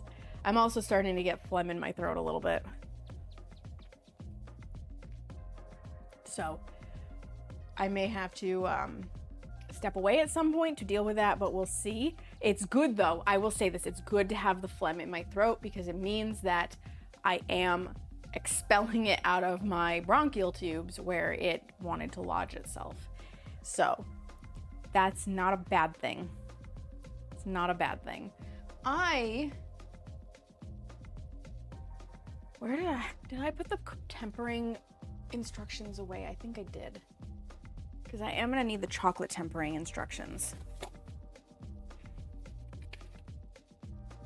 Here they are.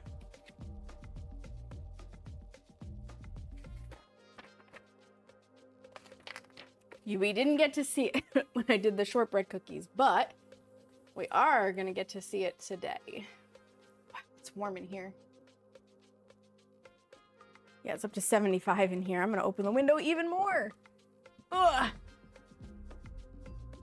And Hera is just being her royal highness over there.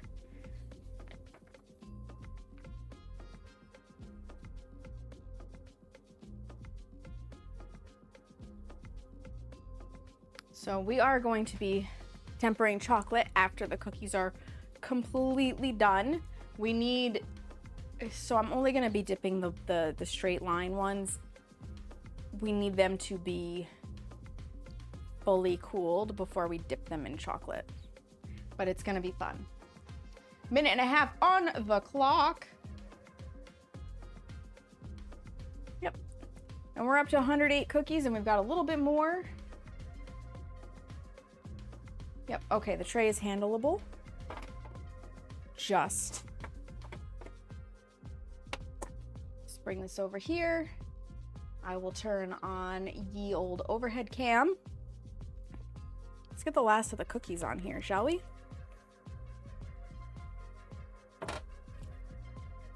Come off. You need to let go. I really like the cherry ones.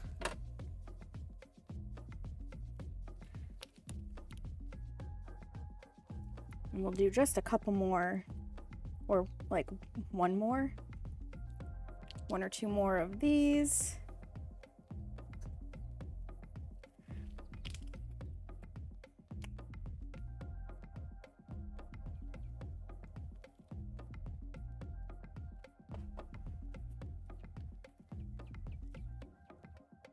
Yeah, no, there's not enough in there to make a hill of beans difference.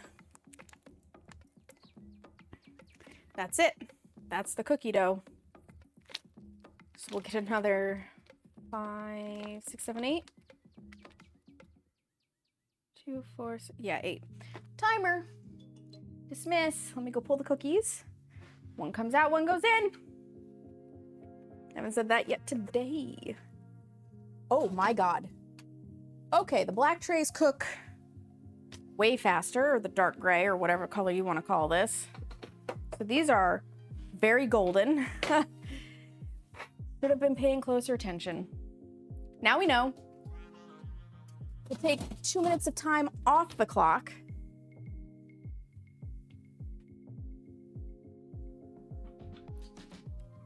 They will still taste good. They're just a little crispier. 2, 4, 6, yeah, there's 8. There's 8. Let me add those in.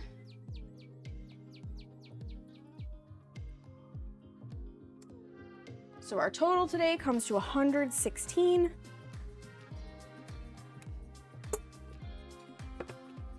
We put some cherries in.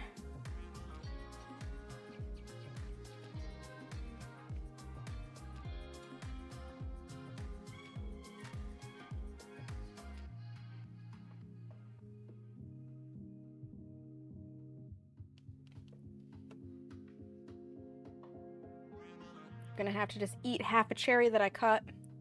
Darn, shame, struggle, tragedy.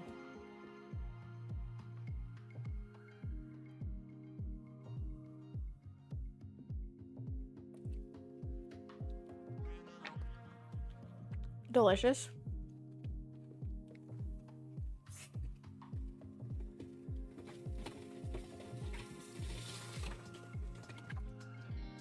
So I'm also thinking candied cherries are the solution to my cherry bonbons. So my grandmother always used to make bonbons with cherries in the center, chocolate flavored bonbons with cherries in the center, in addition to the gumdrop ones and a couple of other things. And I love the chocolate covered cherry bonbons, but using maraschino cherries, I was always ending up with cookies that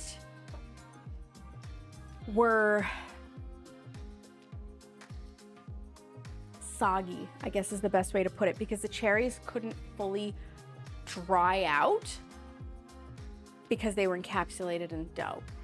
But if you tried to bake them longer to really get the cherries to dry, you would burn the cookies. So I just gave up on them. I was like, I don't know how my grandmother used to do this. She was not in any state of a mind to explain to me how she used to do it. So I just gave up on them. But now that I've candied the cherries and I see how not wet they are, I think I could put candied cherries in the center and make those bonbons, which is exciting. It's very exciting. Let me put these back in the fridge. Yes, Hera. Yes, I stepped next to you.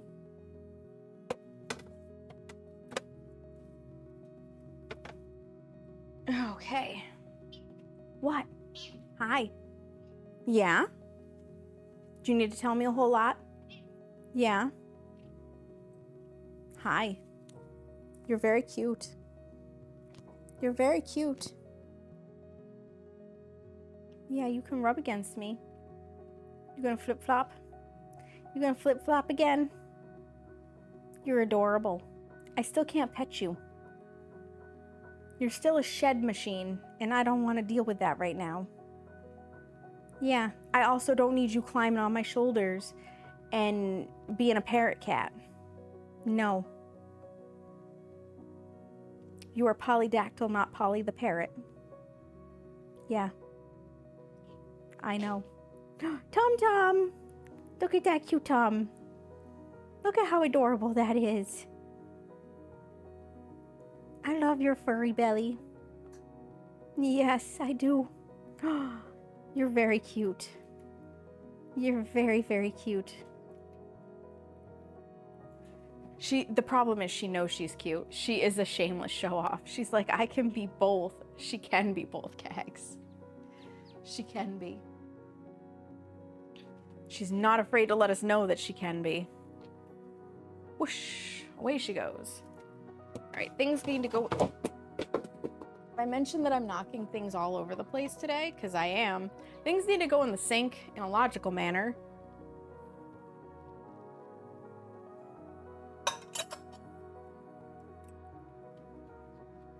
Actually, hold on that thought.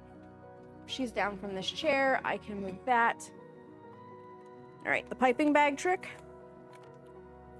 We're gonna pull out the inner one.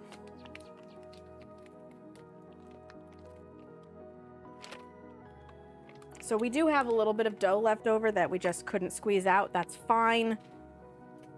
Not worth it.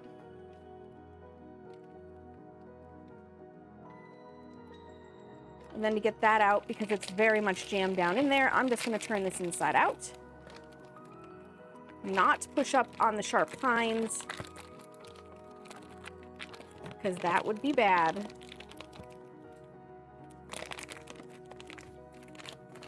And I'm turning it inside out so that I can just, I mean, it's a little greasy, so it's not super easy, but I can get my hands around it. Perfect. Perfect. Oh my goodness, did you discover that the window is open, Hera? And you can sniff the outside air? Glorious day.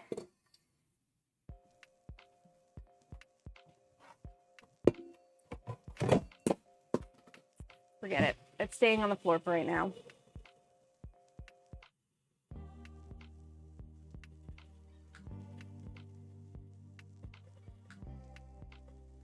This will prevent everything from getting stuck. Make it easier to clean.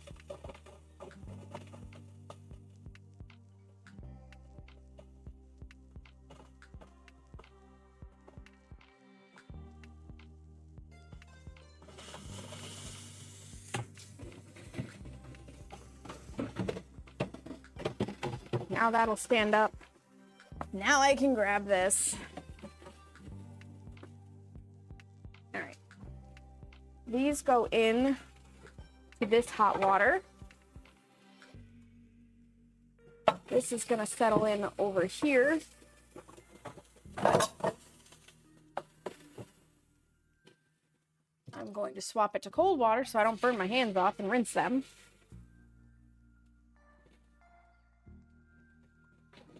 Because I want all the butter grease off of them.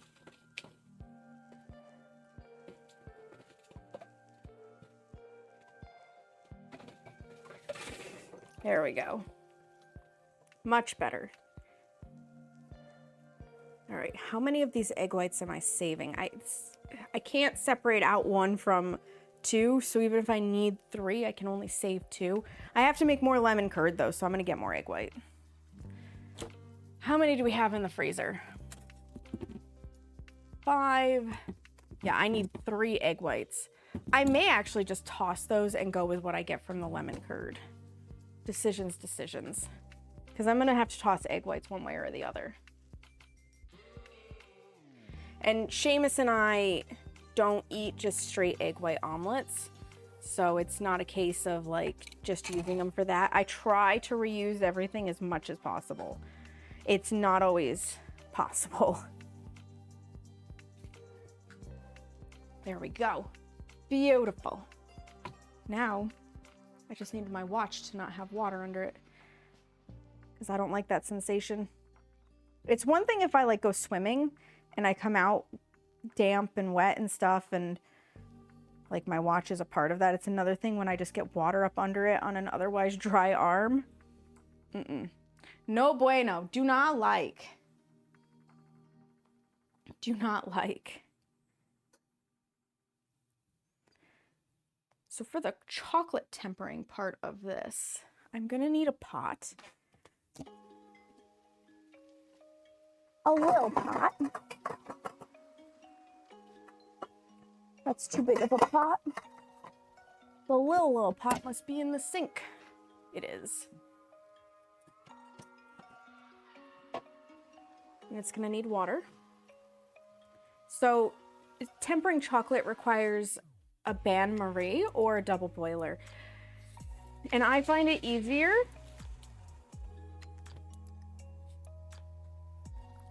to actually make a bain-marie than it is to make a double boiler because of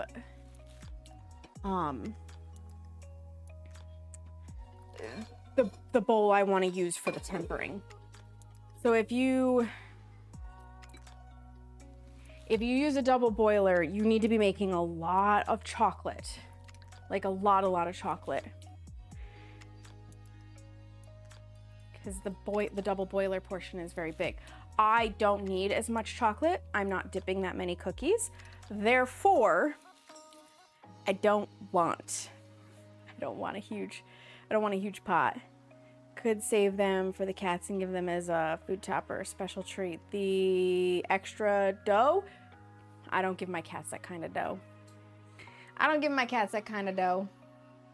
All right, let's get these off of the tray. Got a minute and a half on the clock. Some of them are very overcooked. But it's a very non-stick tray. I do like this.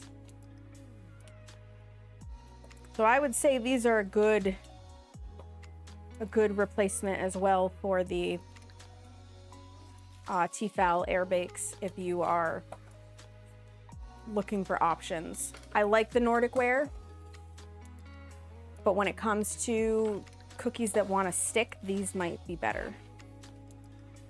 You just have to drop the baking time because being a darker surface, it does bake a little faster, apparently. I didn't think it would make this much of a difference, but alas, we got some very well-baked cookies.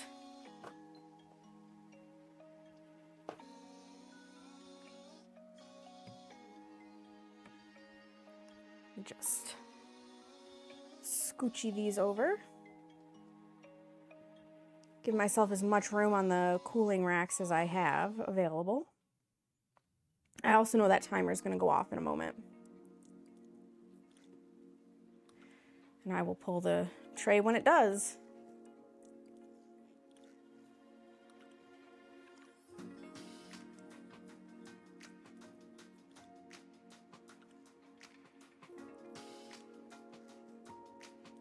But yeah, like these are cool enough now I can dip them. I just have to temper the chocolate, which I'm gonna do when I get all of them off onto here because the final ones that come off can be cooling down. There's the timer while I'm tempering the chocolate.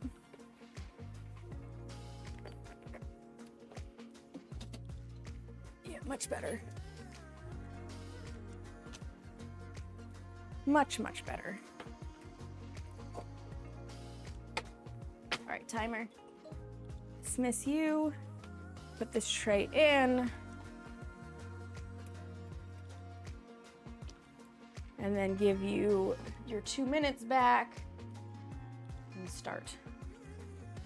And then scooch these all around.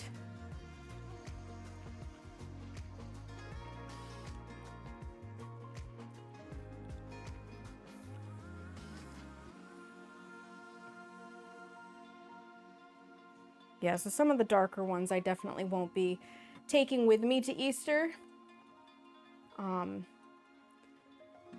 Because I'm not going to need all of the cookies for Easter. Those ones can just be definite Sam and Seamus cookies. Like this one. Much, much darker. There. Now I got space. Now I got space! Let those cool for a moment on the tray. On the tray. There we go. Oh, the egg whites. The egg whites. Maybe. But our cats are kind of weird in that they don't really like egg. Is a double boiler too tall for me, Opal? You're silly. But yes. Actually, yes. I do. When I use the double boiler, I do use a step stool so I can get above it.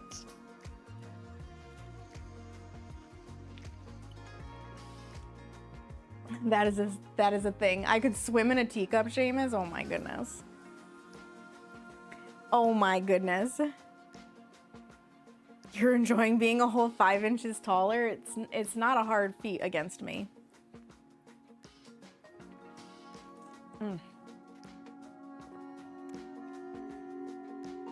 I hate drinking a lot of soda, but I do appreciate that between the corn syrup and the carbonation, it stops the cough. Thank you for the follow. I appreciate it. Chug, chug, chug. Hey, it's keeping the coughing at bay. What can I say? And it doesn't have sucralose in it that's making me sick. You're used to being the short one, but there are so many streamers who are shorter than you. So you just found the realm of the short people, and it's Twitch. It's Twitch. You found us. Huzzah! Right, I need to pull the chocolate out.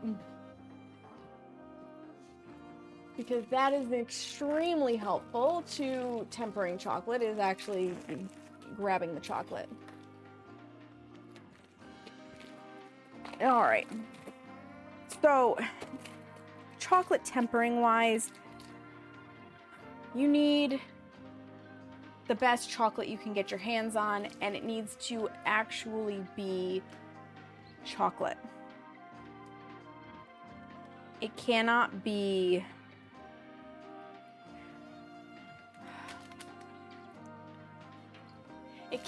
typically be like compound chocolate, and there is a difference.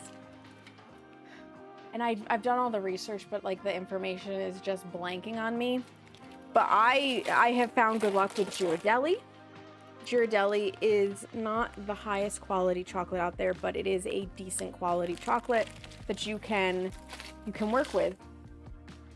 Hello from Germany. Welcome in. I had to mouse over it because I was pretty sure it was the German flag, but I wasn't 100% sure it was the German flag. How are you doing? I hope you're having a good evening, since it is indeed, let's see, Germany's got to be 5 or 6 hours ahead of me because I'm Eastern. So it's either 11 p.m. or midnight for you. So it is late. It's late.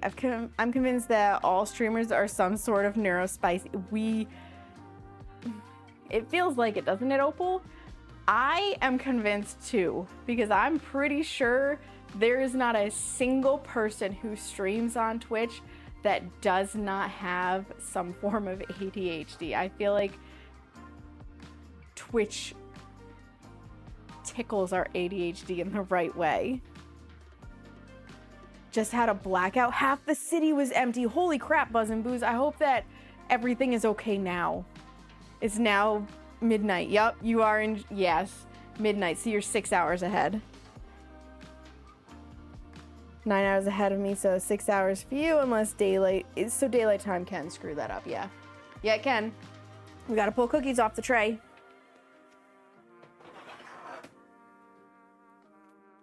Cookies coming off.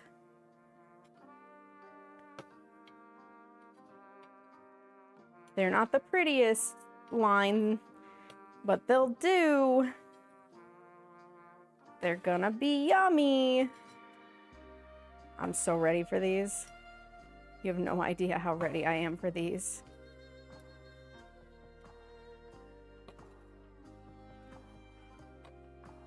I also may get another set of these particular dark colored baking sheets and save the Nordic Ware ones for specific things that just work better for them, because these are very nice. These are like my original experience with my air bakes.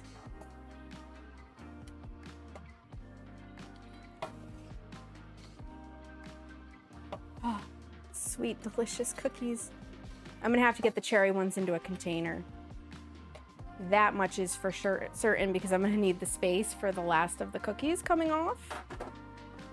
We've got one more tray to go in the oven. Yeah, we're doing good. We're making good time. It's also a more stable income for a group notorious for having trouble keeping jobs. That is also true, Opal. If you can get the audience and get the income, it is definitely a more stable income for people having trouble keeping a job. I would agree. I would agree. Team sauerkraut. Nice. Team Rotkraut? I don't know what that is, and I'm definitely sure I mispronounced it. I'm 100% certain I mispronounced it. And people who are chronically ill. I agree. Red cabbage. So wait, is it basically like sauerkraut but with a different form of cabbage? Is that it? I'm not, because if I remember right, sauerkraut is typically not, like, there's two forms of cabbage, right? And there's like a green cabbage.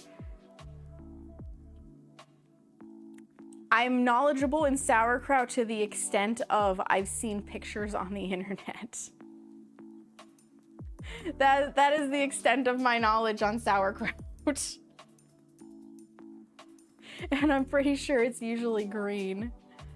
I think. Now I'm questioning my knowledge. Basically, it's more not sour, it's more sweet with apples, vinegar, and red wine. Also Bailey. Oh, okay. Okay, that makes sense.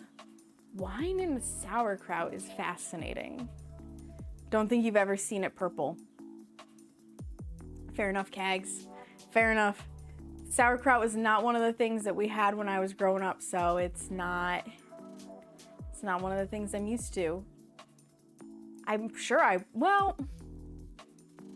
don't know if I would like it because I'm not huge on cabbage, but I do like coleslaw. And I feel like coleslaw is probably an American derivative of sauerkraut, probably like a bastardized form. Thank you for the lurk, Opal. I appreciate it. I appreciate it. We got 5.5 minutes on the clock. Yeah.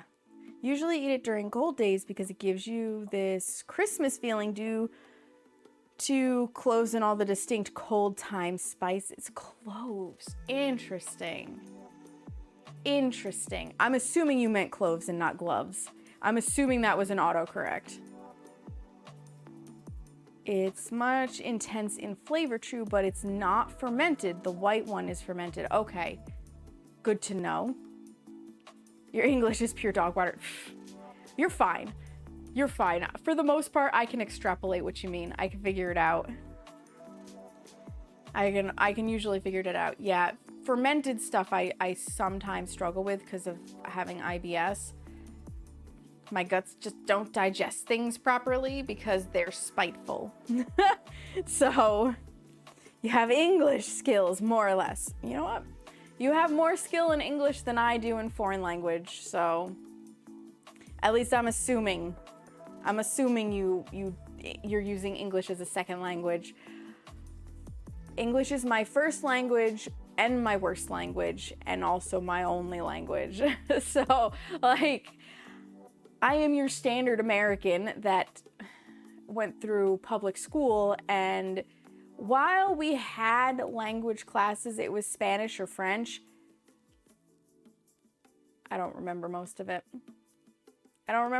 We started much later in life, and we don't, like, there are a lot of people in the United States who speak Spanish, but generally speaking, in life, we don't have the opportunity to use these languages, and therefore, if you don't use it, you lose it. I don't really remember most of my Spanish. Bronco said, sauerkraut needs time, up to weeks. You can make it at home. Rotkraut takes like 4 hours. See, 4 hours is more my speed when it comes to cooking because I don't like to cook. Despite what you're seeing here, I don't like to cook. I like to bake. I will bake confections all day long. You ask me to cook a dinner and I'm like, ugh, it's not my favorite. Seamus, on the other hand, my fiance, who I live with, likes cooking and not baking. So together, we have a whole meal.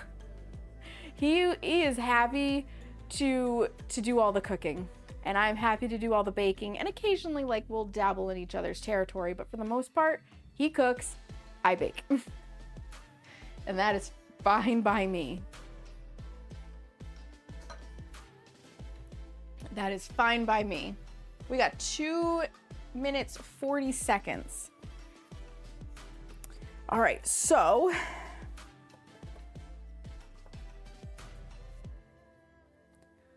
This makes so much. I really kind of want to cut it in half. I think I am going to cut it in half. I need a calculator because I can do quick maths in multiplication, not so much in division. 454 divided by 2 is 227. Got it. 227 grams of chocolate. Half a pound. You want to watch me bake for a little bit, Corn Wand? You can absolutely hang out and watch me bake for a little bit. Welcome in. How are you? I'm in the time to measure my chocolate stage for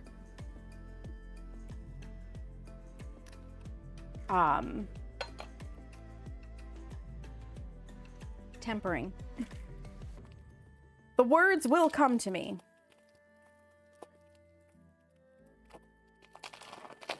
So this will be the second time ever that I've tempered chocolate. The first time I was going to do it on stream and then it did not work out. So I did it off stream and I actually had to re-temper it because the thermometer I was using, I have realized is accurate, but only with liquids. And chocolate is not enough of a liquid for it to be accurate. I actually need a pokey stabby thermometer. So there's that. Okay.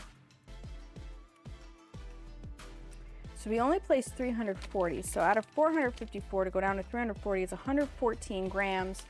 How much of a percentage is that? We have 1 minute on the clock. I have to do quick math. And by quick, I mean calculator.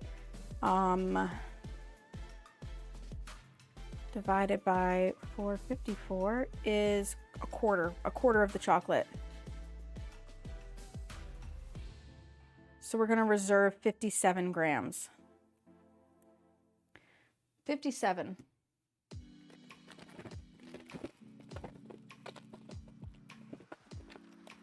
So, hi Bronco. Thank you for the giant emote. I appreciate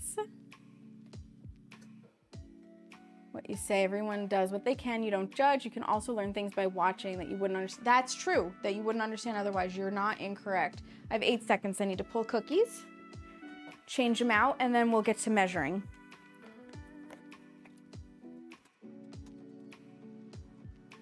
Ugh. Come hither, Trey. Come hither.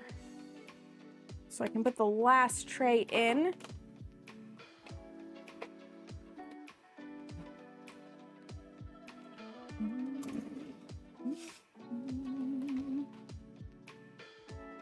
Start my timer. All right. So 57 is going to be held aside. I need to take that out of the 227 the way they're doing this. Okay, so we're gonna pour the 227 and then drop it down to 170. I need you to stay on point.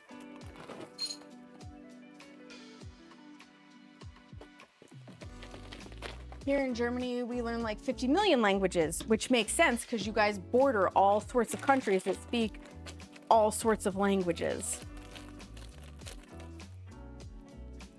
You get confronted with Spanish, Italian, French, English, some Russian, even some Chinese and Latin for whatever. I would love to learn Latin type of school, but the average Joe here just speaks broken English because, as you said, almost never use it, so you forget half the stuff you once learned. Yeah. Yep. That's the struggle. That is the struggle. You hate baking? Trust me, it's not for you. You know what? That's fair. That's fair. Do you do cooking streams then, Bronco?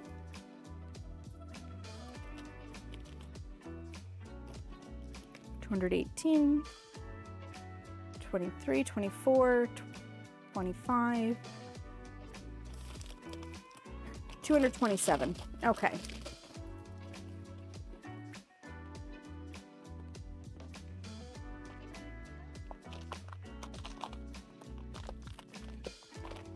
And then I need to drop it to 170. I'm going to get out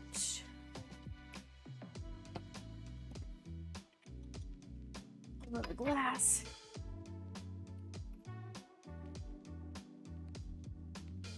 So this is what's called seed chocolate. So what we're gonna do is we're gonna bring the chocolate in our bowl with a gentle heat from boiled water into a melted state where it can be tempered. Tempering chocolate is essentially rearranging the crystalline structure of the chocolate to set in a specific way to make a desired effect with the chocolate coating. You can, for the record, because obviously these are solid chips, you could just melt this and dip your cookies and be good to go. The reason to temper the chocolate is because it creates this shiny luster and it creates a little bit more of a nice snap. So you start by melting your main chocolate and you bring it to, I think it's 100, no, it's not 100. You need to keep it going until it has cooled to between 80 and 82 Fahrenheit. And then you add in your seed chocolate, and it should never exceed 122 Fahrenheit. Normally I convert these to Celsius for you guys. I have not done that and written it on my recipe, so I don't know what it is in Celsius. Mostly boils down to people who use KitchenAid and people who use Kenwood. There's also a third nation who uses Thermomix, but we don't talk about them. I've never heard of Thermomix. Historical in the future at this point, you educate first, then you'll start streaming again. Well, I wish you luck when you restart your streaming journey. I'm sure it will be very, very wonderful. I'll melt the chocolate because I see people putting chocolate in a pan, turning on the heat and wondering why their chocolate's, yeah, no. We're gonna do it Ban Marie style. So I have a pot of water set over on my stove. When the last batch of cookies comes out of the oven, I will turn that on to get actually I should just turn it on now to get the water boiling. Once the water has boiled, I will bring it over here and put it on this trivet. And this bowl will go over the top. So it's going to be hot water steam that is going to melt the chocolate gently. We'll get it all melted.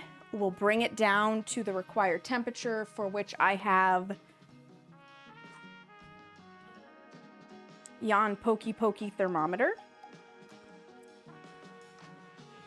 And then once it's down to the right temperature, we add in our seed chocolate and we get it so that melts. And then we can begin dipping cookies. Yeah, it's fancy. It was like 20 USD on Amazon. Easy to get a hold of, in my opinion. Easy to get a hold of, in my opinion. Where is my timer? There's my timer. I'm gonna pull cookies off of tray. You have the same thermometer, but you use it for meat. You can use it for meat. This thermometer is multi-purpose, so you can use it for meat. That is a possibility. So you very well might have this. Oop, that one's breaking a little. You might have the same thermometer. Seamus's favorite, broken cookies, because all broken cookies get given to Seamus to eat, typically. I heard him just say woohoo. I don't know if it came through on the mic. Sometimes the mic picks him up, sometimes it doesn't. We'll see if it actually broke or if it was just flexible because it's still warm. It could be either or. Okay, I actually don't have room for those cookies. I'm gonna need you to drink some water. I will hydrate as soon as I am done shifting cookies around. Oh look, a container.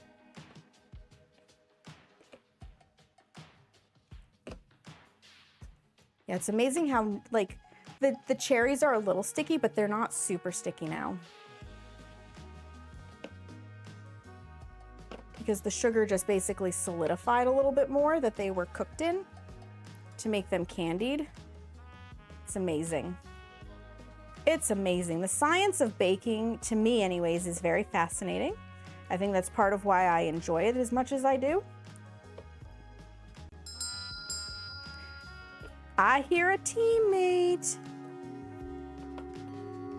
I also hear a follow. Thank you for the follow.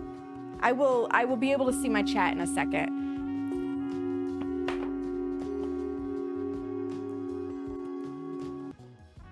All follows are anonymous though, so if you don't want to chat, you don't have to. You can just follow and continue your lurk. There's no obligation. Because I am also acutely aware of the fact that a lot of people tune into streams like this because they're just peaceful to hang out in.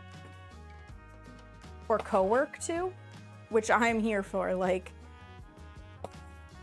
if it's helping you out, more power to you. Perfect. Okay, cookies are off. Now I can see everything. Slide it back over. Slide it back over. Hi, Full Speed. You got a haircut, no more blue, and now you look younger. You didn't need to look any younger. Sleep well. Sleep well, Buzz and Boost. Thank you for coming and stopping by. I swear I was following. How dare I not? Hi, Anju. You know, it could just be Twitch unfollowing you. I am going to have to ask, though, that we keep chat in English because I can't moderate what I don't speak. And neither can my mods. Neither can my mods. I know Google Translate exists, but it's easier if we just keep it in English. The baby face is a curse. I would not know anything about that because my face only sometimes betrays my age.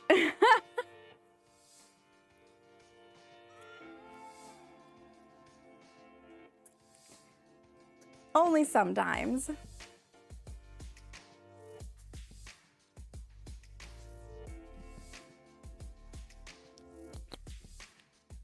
Thank you, Seamus.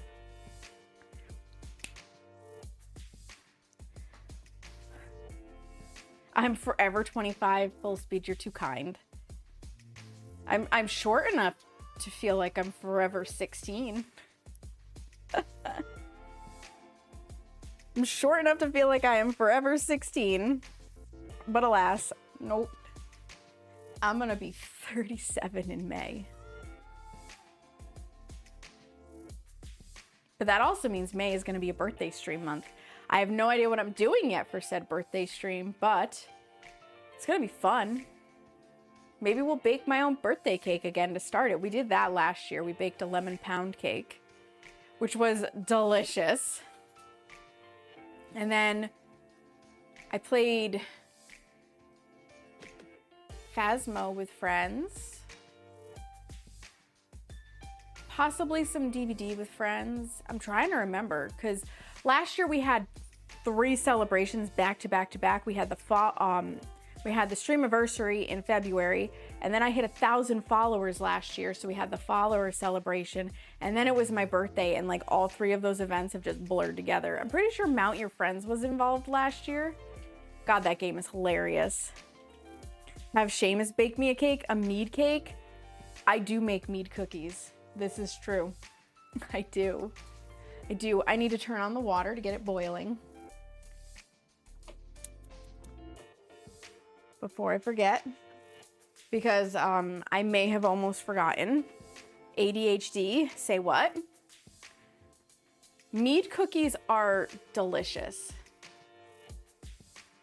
Mead cookies are delicious. So it's on my to-do list to develop a formal recipe for them, because to date I have made them and we just call them cookies. They're really more like griddle cakes. We've made them solely at events, and I've had a lot of time to think about what accoutrements the people of the Viking era would have had access to and how they may have actually made these, but I've done it entirely by feel. I have never measured a damn thing for making them. They contain flour, mead, honey, and butter. That's it. They are essentially a form of like a shortbread, but because of the amount of flour, they get glutinous and they get stretchy. I have a feeling, because I've always just tugged them out by hand and then they kind of shrink back up. I have a feeling though that the people from the Viking era would have had access to something of a rolling pin to actually flatten them out, better.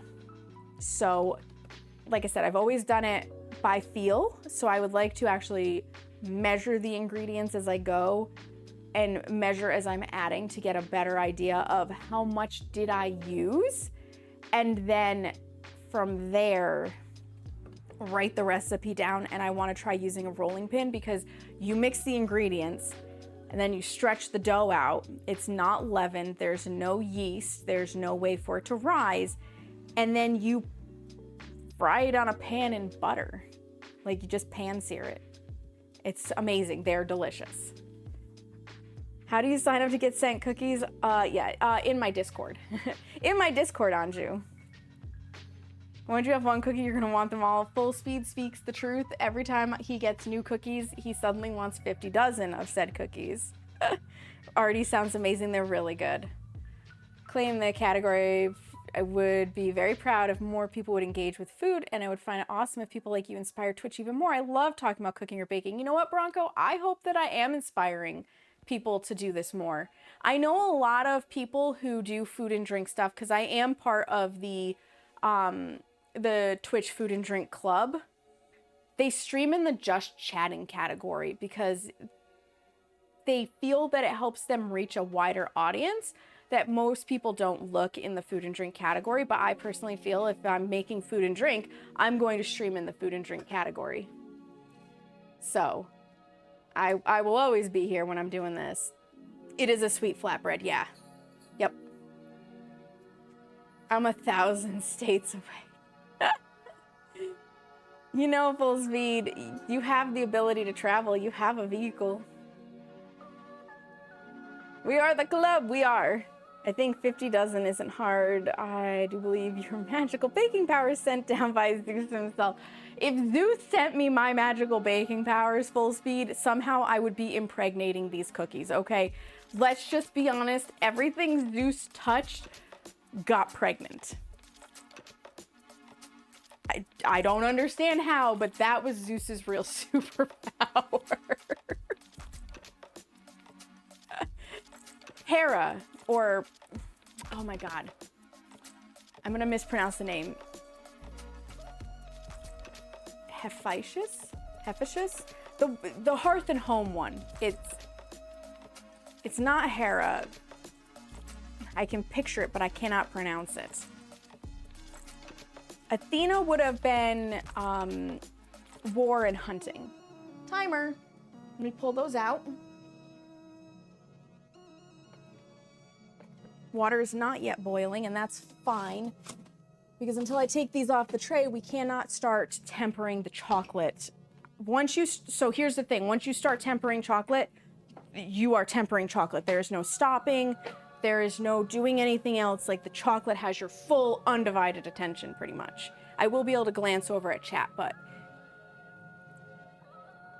health or something. Yeah, something like that. Let me look it up, because now I need to know. Now I need to know. Google. Greek goddess of the hearth. Go. Hestia. Hestia. I could have sworn it was much longer, but it's Hestia. I feel like she would be the patron baking goddess if there were one, because Hearth and Home. Greek goddess Saknika. Hi, Ray. Welcome in. How are you? I am so far from a Greek goddess. But I appreciate you think of me that way.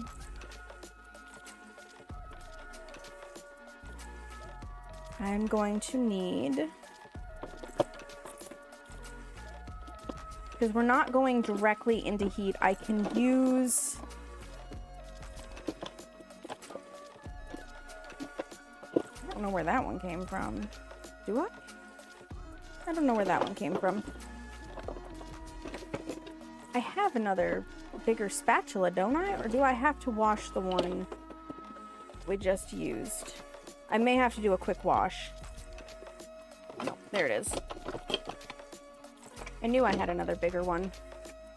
So this particular spatula does not have to be heat proof because the chocolate is not getting tempered to high temperatures that would potentially melt plastic. Very important to note when you're working with anything candy making. Yeah, absolutely. Have a good rest of your evening, Bronco. I appreciate you stopping by. Of cooking and red hair. You know, I definitely have the red hair. I named one of my cows Athena. She was kind of a warrior peach. I love that though, Anju. And I also love that you have cows. Like, that's amazing. That's amazing. Cows are cute. I don't care what anybody says. Cows are adorable. They kind of smell funny, but they're adorable. Let me spin this. I need to put some more cookies in the bin, and then we can take more cookies off the tray. So this bin is probably just going to have the ones with the cherries, and then I will put the ones that I'm going to dip in chocolate in a separate bin. I think that's the smartest option. Okay, that clears up enough space. Oh, you know what else helps? If I turn off the oven. That also helps. Let's get these off of the tray.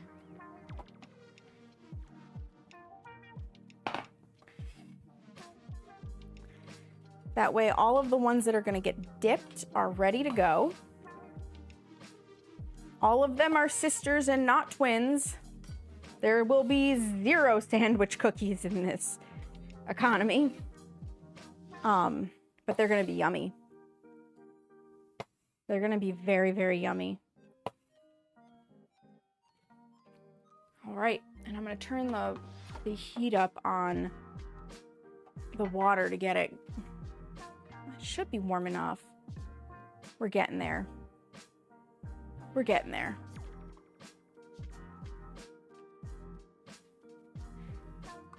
Just gotta let it sit for a moment more.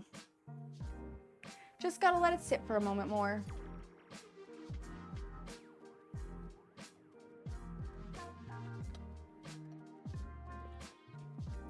Well, hopefully stream is not lagged out for you guys. My screen from the remote desktop, how I see my stream is lagging, and I'm hoping, fingers crossed, that it's literally just that I'm seeing lag.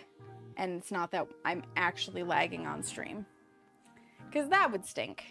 Not that it's impossible, but it would stink. Yeah, so once that boils, I can bring it over here and start tempering the chocolate. And that'll be very exciting. And hopefully overhead cam won't lag out. It's just a laggy day. Brain lag, stream lag, camera lag. Lot of brain lag. Lot of brain lag. Ooh.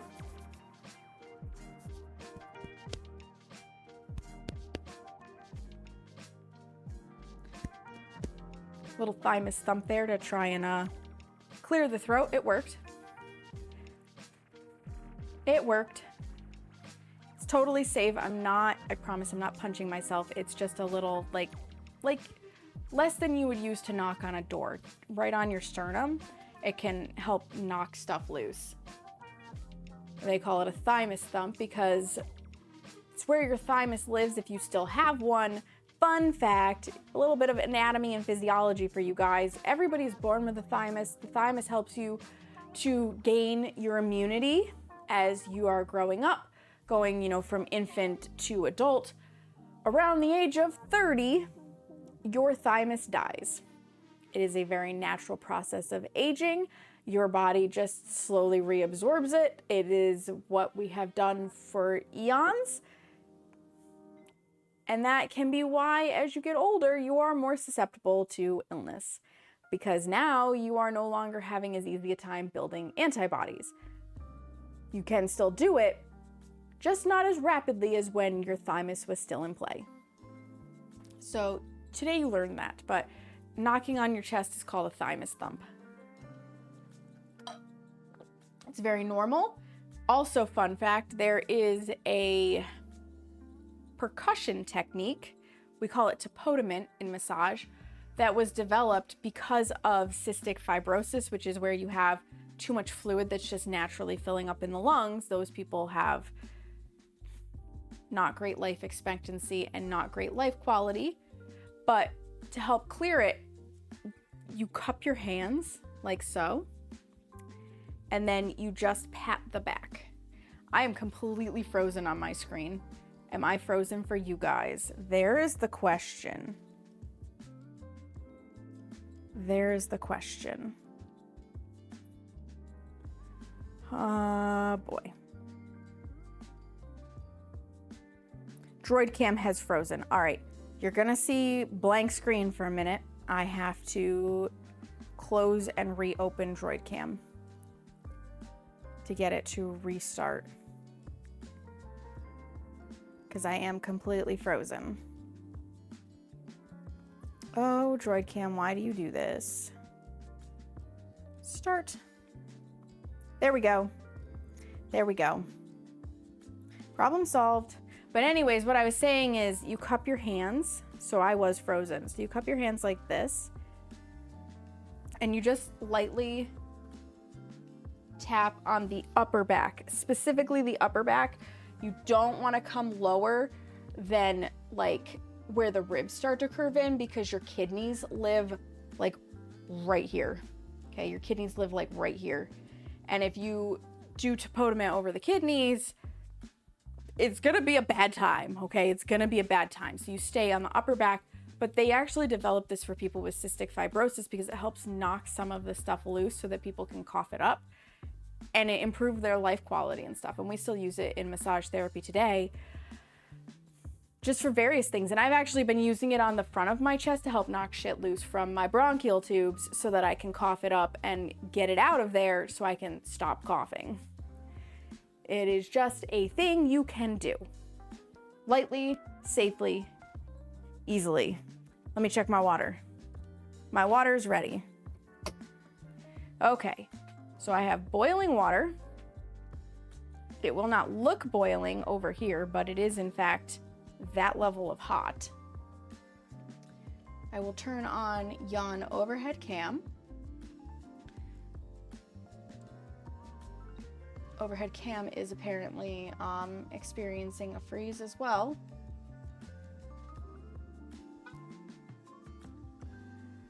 Good. Oh, nope, it's just overhead cam is just lagging crazily. It is what it is. So here's what we're going to be doing. This bowl goes on this pot. I'm going to slide further over here, just because I feel like that is the smart way to do this. It's going to start melting everything. Nope.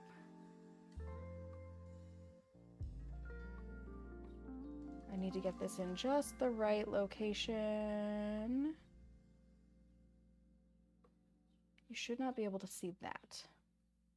There we go. We're gonna just start stirring. So the heat from the steam is what's gonna melt the chocolate gently, very gently.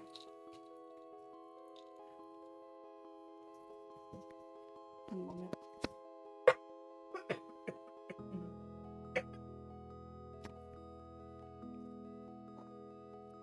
I did not want to cough directly in the mic.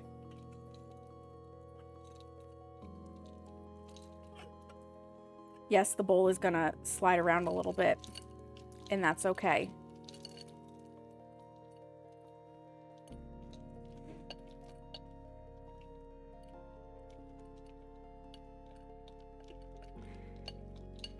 Oh. This is the part where now that I've started, there is no stopping until it is in temper.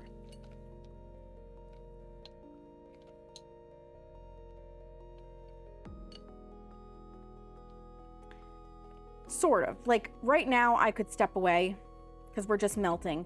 Once we get all of this chocolate melted, it comes off of the bowl, off of the pot, And then we're going to stir in the seed chocolate, and that's where we're now bringing it into temper, and we need to keep it moving and cool it down slowly. Ever so slowly. I should also put a marker in here so that I can remember to bookmark it, because I put all of my VODs up on YouTube and I put bookmarks in if you want to jump to a specific spot. So if you want to just jump to the tempering chocolate stage, you'll be able to do that on the YouTube VOD. It's a very handy feature. I do appreciate YouTube for that. Once I get this tempered, I can transfer bowls if I determine that this is too deep of a bowl for what I'm doing and I need to make, like, put it in a more dippable bowl for the cookies. But the smaller bowls are not as resistant to heat to just set them directly onto a pot that just came off of the stove, right? You don't want glass that's going to shatter. And this is the smallest pot I have. My smaller bowls will just fall in, and that's not what you want either. As you can see, ever so slowly, ever so gently, everything is melting over the heat of this pot. That's what you want. Ideally, your chocolate temperature never reaches more than 122 Fahrenheit. If it does, you risk burning the chocolate. There we go, stray hair. I probably shed at some point, and it's just now worked its way down my sleeve. And when I say shed at some point, I mean before I started baking, because obviously my hair is all up. It's not coming out. And for those who have not seen the full glory of my hair, it is very long. It's very, very long. So when I shed a hair, like, it can get stuck in my collar for a little while and take a little bit to work all the way down to where it tickles me, because it just holds itself there. It might seem like the chocolate is never going to fully melt. It will melt. Trust the process. Trust the process. I was actually very intimidated by tempering chocolate, and I know that this is definitely one of those skills that not everybody has. But I found it to be easier than I was anticipating and to go faster than I was anticipating. So there's that. There is that. It's just patience. Lots of patience. Now you want to keep this pot of water nearby, because if your chocolate starts to set up too much, you can put it back over the warm pot of water to give it a little bit more heat and a little bit more of a melt consistency. You just don't want to bring it above, once it's down to temper, you don't want to bring it above like 82 Fahrenheit. Which, as you can imagine, means that in the hot summer months, when your area, like your inside temperature, is too warm, you cannot temper chocolate, because there is no getting it to just cool down. So chocolate tempering is easily done in like cool, dry environments, and not so easily done in warm, humid environments. Yeah, so see, we've almost got all of that chocolate melted, and all we've used is hot water. This is a bain-marie. It is different from a double boiler in that it is not designed as a set, essentially, to be a double boiler. That's the only difference I can tell. Same function. You can use a double boiler for this, especially if you're using a lot of chocolate. You got a lot to do. I don't have a lot of stuff to dip, which is why I'm making as little chocolate as I am.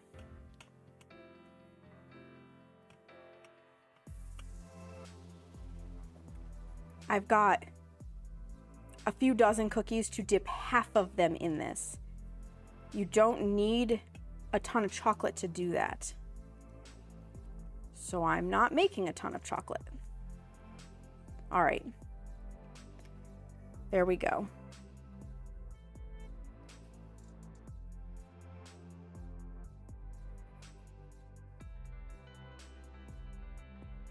Once melted, we're going to remove it from the bowl, or from the bowl from the double boiler. So we're going to slide that over. I'm going to get out another trivet simply because there's going to be dampness and I don't need the dampness like on my stuff. All right. We're going to add in our seed chocolate. And now we're going to stir until it comes down to the temperature that we want. And the warm chocolate is going to slowly melt the seed chocolate. The seed chocolate is going to re-educate our melted chocolate on the crystalline structure. And that's how we're going to get this like nice, glossy, beautiful finish on our cookies.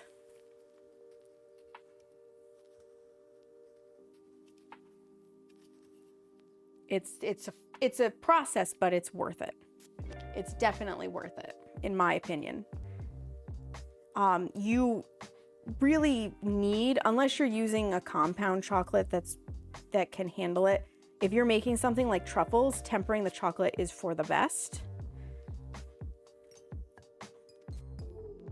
Someday I will try making truffles. That day is just not today. I want to get a little bit more comfortable with tempering chocolate in general for cookies before I attempt something as involved as truffles. And for truffles, I will be watching a whole heckin' lot of YouTube tutorials to get all the tips and tricks to make sure I'm ready for such a feat. So essentially, by weight, you want to do this by weight, not by volume. By weight, you want to take 25% of the total chocolate you're melting and set it aside for seed chocolate to go back in. That way you can adjust this to be the amount of chocolate that you need. So see, now that I've added in my seed chocolate, we have a lot more in this bowl than we did previously, which is going to make it easier to dip. And I'm telling you the 25% because we did the math and that's what it came out to be. So it makes sense to me. If you don't have a kitchen scale already, get yourself a kitchen scale. And we're just keeping it moving. Just keeping it going. And my seed chocolate is basically melted. This really doesn't take a whole lot of time once you get it going.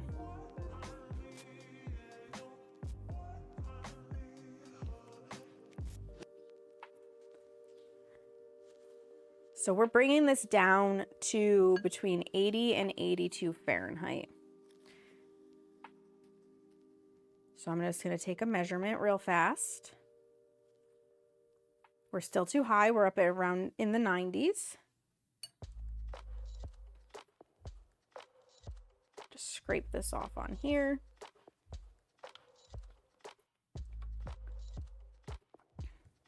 Yeah, so this will take a little bit because we're going to bring it down and then we're going to bring it back up.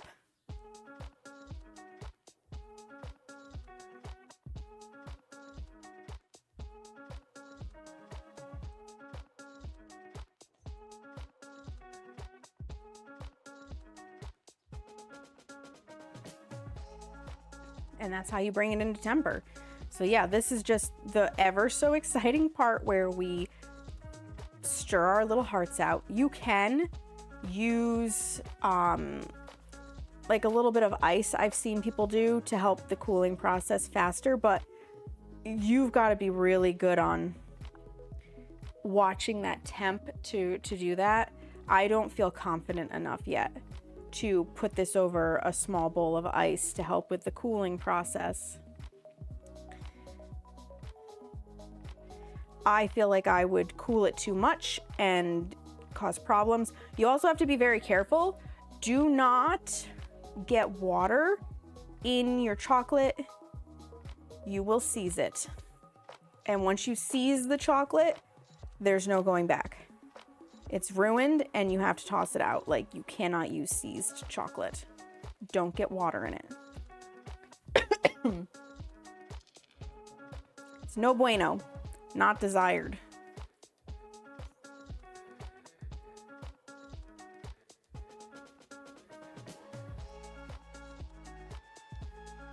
Not desired at all.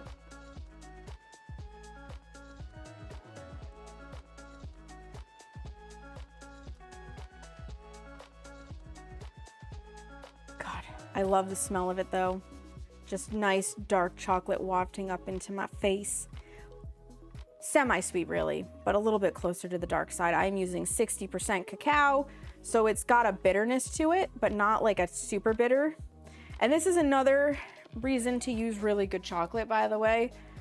Dark chocolate from less desirable sources like Nestle or Hershey's doesn't have the same notes that a better dark chocolate is going to have.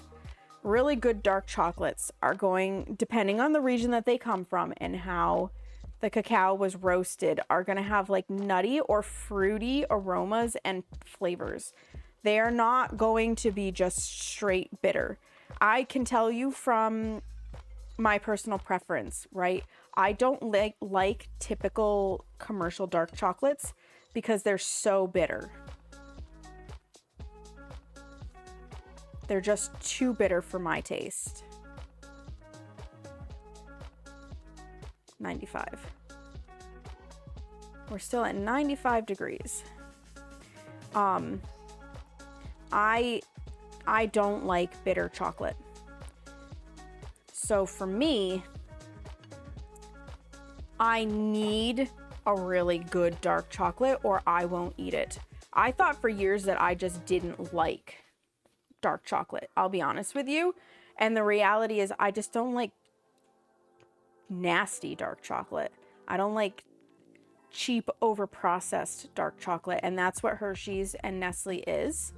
It's not quality chocolate. Ghirardelli is at the lower end of quality chocolate, but it is quality. Now, if you really wanted to get into super quality chocolate, which if I really get into doing chocolate things, I will, you're going to pay for that quality chocolate. Like $20 a pound pay for that quality chocolate. But you're going to get a lot more of those fruity and nutty flavors, and you'll benefit from it.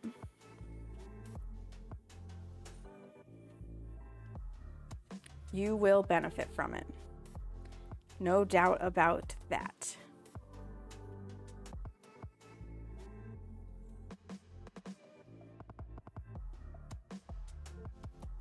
You can already see the gloss starting to come out in this. So beautiful. So lovely. I'm here for it. So yeah, basically what I'm saying is if you're gonna do anything with dipping chocolate, at the very least, if you can afford it, pay for at least Ghirardelli. I think it's an extra $3 or $4 compared to Nestle or Hershey's, but it's well worth it. It's well worth it. Oh, right. You weren't supposed to add all the seed chocolate at once. It's okay. It worked out fine.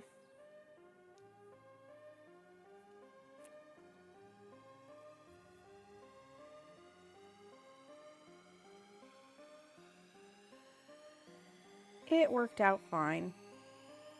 And if it didn't, I just add a little bit more seed in. But this is looking proper.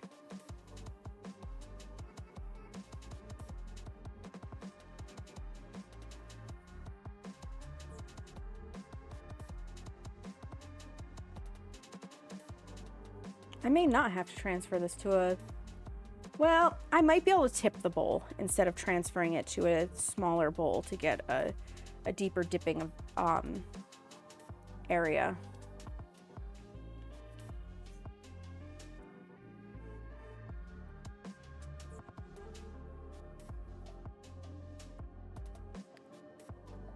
I might be able to. That would be sublime. Because the less stuff I have to dirty, the happier I am. Because it's always a crapshoot whether it's after a single bake like this, where I don't need bowls in between, whether Seamus or I will do the dishes. And I don't like to do the dishes, so I try to make as little amount of mess as possible, because if I don't like doing the dishes, I don't want to leave a lot for me or for Seamus.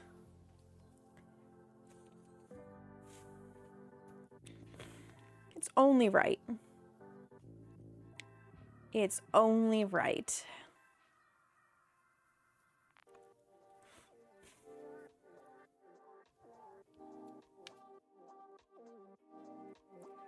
So does anybody have any super plans for Easter?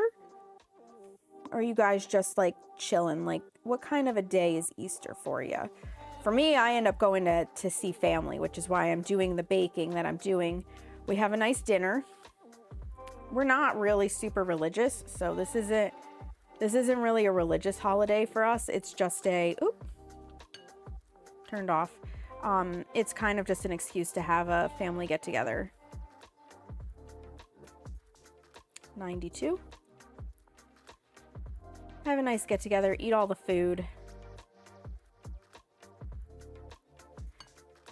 Because I do feel like the older you get, the more distracted you get from seeing people. Like, we all have busy lives. We're busy doing stuff.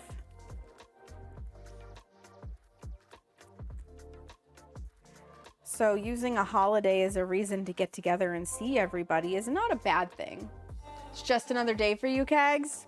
Nothing wrong with that either. I feel like Easter's definitely one of those holidays that can go either way.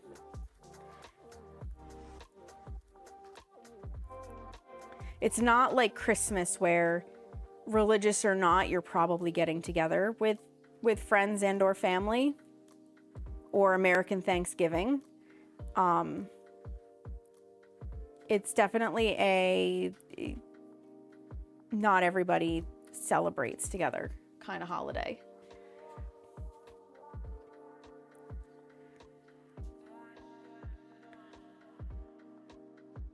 Now, is it Easter that Lent is done with, or is it Good Friday, which is the Friday after Easter? So it's like the 9th or 10th of April.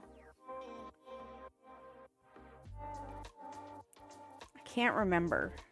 I know Good Friday is a day when you only eat like fish. You don't have red meat or poultry.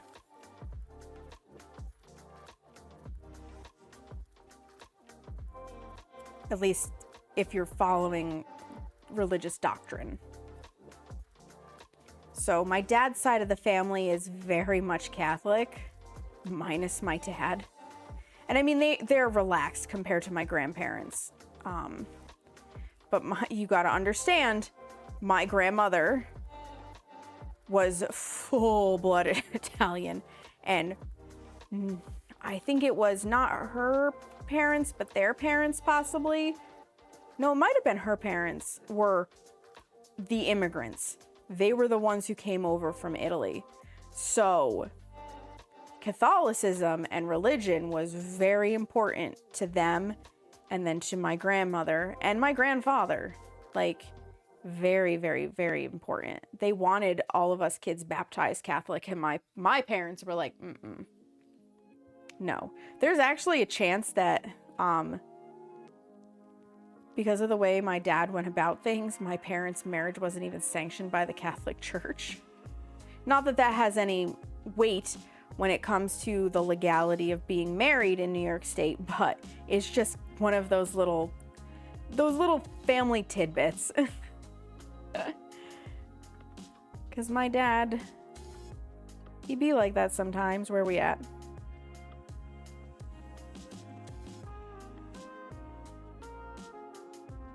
$88. Getting there. We're getting there. I'm trying to keep as much of the chocolate in the bowl as possible, so I am wiping the thermometer off on the spatula. Got to test it every here and there, see where we're at. Yeah, so I have the laser thermometer as well, but what I was finding is it only reads like the very surface temperature for chocolate. Like the chocolate is too opaque and viscous for it to really penetrate down onto the inside. And it wasn't giving me an accurate reading, so it was still telling me that it was way warmer than it was, like it wasn't losing the heat. And I ended up struggling with that chocolate. I brought it out of temper, unfortunately, because I let it get too cold, and then it just didn't work, so I had to reseed it. That's the beauty of it. If you don't seize the chocolate and it doesn't come into temper, you can just bring it back up, reseed the chocolate, and do the process over again, and, you know, it works. Which is kind of handy, not gonna lie. It's extremely handy. At least that was my experience in my first attempt at tempering chocolate, which ended up being off stream because those shortbread cookies took way longer to make than I thought they would. Like way, way longer to make than I expected. I'm also sorry that overhead cam and not overhead cam are so out of sync with each other. I don't know how to fix that. Eventually, we will get a setup going that doesn't rely on the connections that I've got going someday. What I really need to know is if I could just remote desktop into my Firebot and have it run with a different instance of OBS being open, because then I could just use OBS on my laptop direct. Granted, I would have to rebuild all of my scenes that I need in, well, no, I don't think that would actually work now that I'm thinking about it, because I do switch back to desktop Sam before we raid out. So no, remote desktop might be my only option until I put a computer that's strictly a streaming computer on like a rolling cart to move around with me. And then I won't have to rely on it, but that's down the line. That is down the line. This is, I will say, this is the only struggle with being a streamer that is not exclusively in the kitchen. Is that I do have to get, well, twofold. That's not exclusively in the kitchen and doesn't raid out from the kitchen and uses a local bot instead of a cloud-based bot. So like if you're using Streamlabs as your bot or Stream Elements or Nightbot, things like that, they are based in the cloud on a server. And so long as that server's up, they're functioning and it doesn't matter where you're streaming from. With something like Firebot, it's dependent on that bot being on the PC that you are running OBS from, or streamer.bot or mixitup.bot. Like any of those bots require access to your PC. They are local, but it also means that if servers go down, they still work because they're local. So they won't be affected by an outage on a server. Very important to note. All right, we're almost...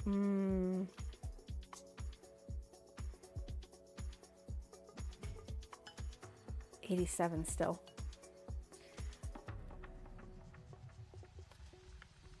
We should be getting very close. Honestly, we should be getting very close. It shouldn't be this warm still.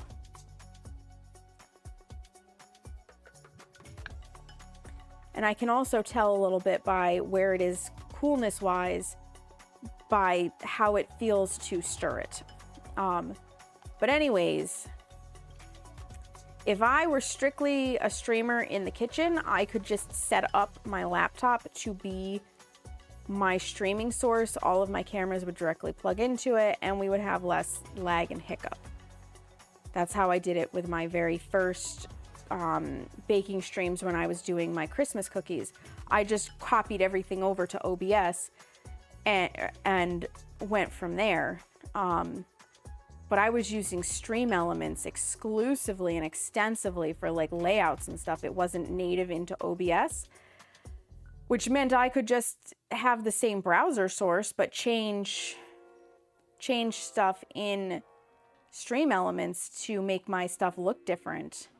That is not the case anymore. I've gotten more sophisticated. I'm getting away from having to rely on an outside host for things because you never know when that service is going to go away. So it's definitely one of those things. I know tempering chocolate is not the most exciting process to watch.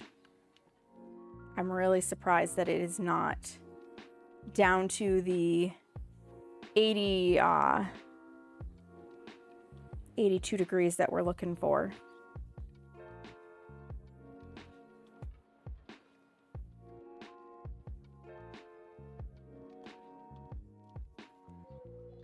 I'm really surprised. I'm almost tempted to get the ice out.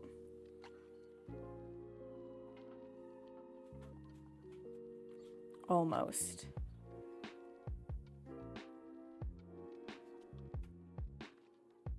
Because it feels like we should be down there. It feels like we should have long since hit those temperatures.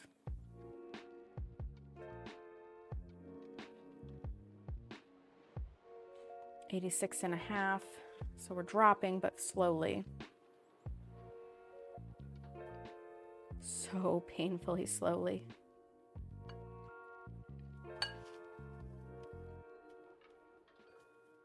This is the struggle with tempering chocolate.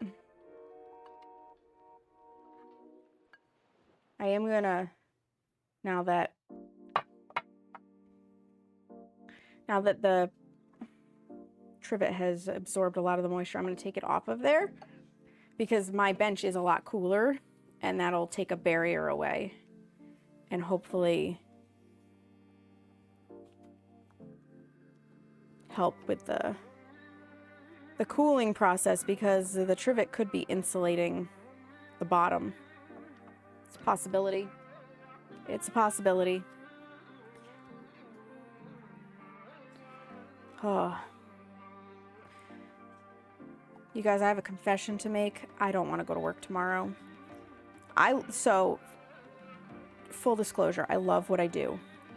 I love being a massage therapist. I love helping people with their health goals and healing goals through massage therapy, but my business has never fully picked up. And I'm hitting that burnout point of like, I cannot plan my schedule adequately due to the fact that my practice has never picked up.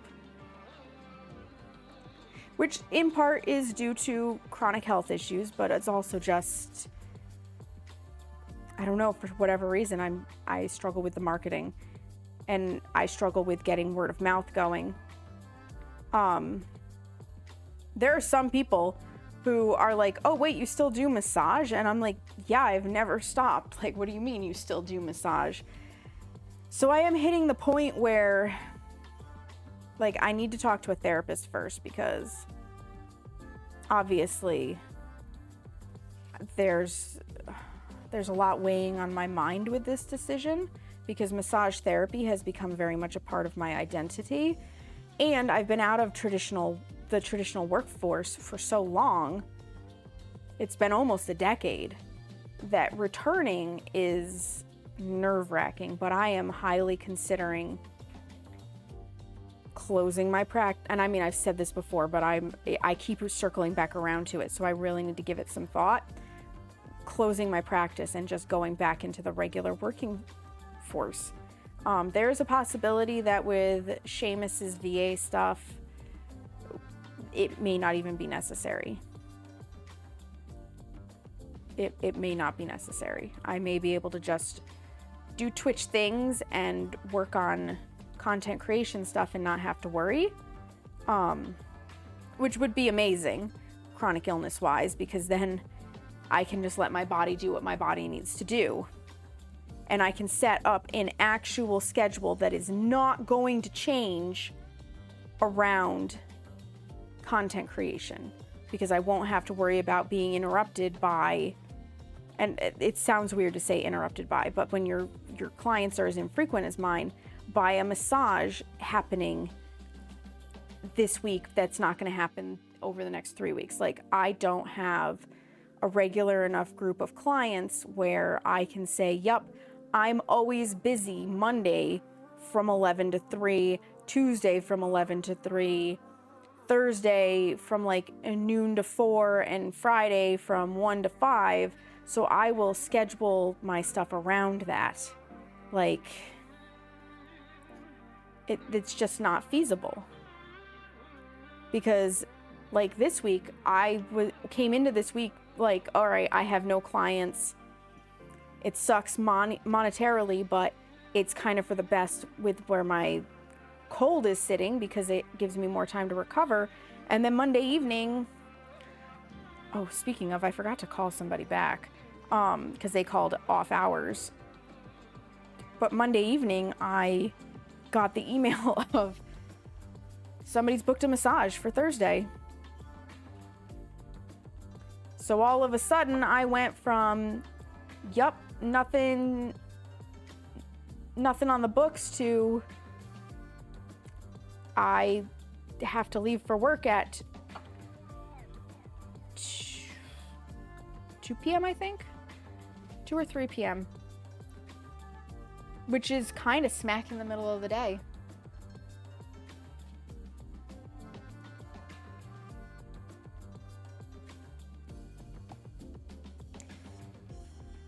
It's kind of smack in the middle of the day.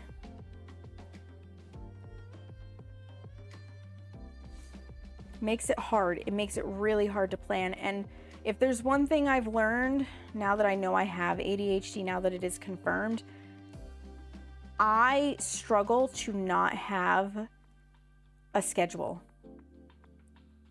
I really do. I need that kind of structure.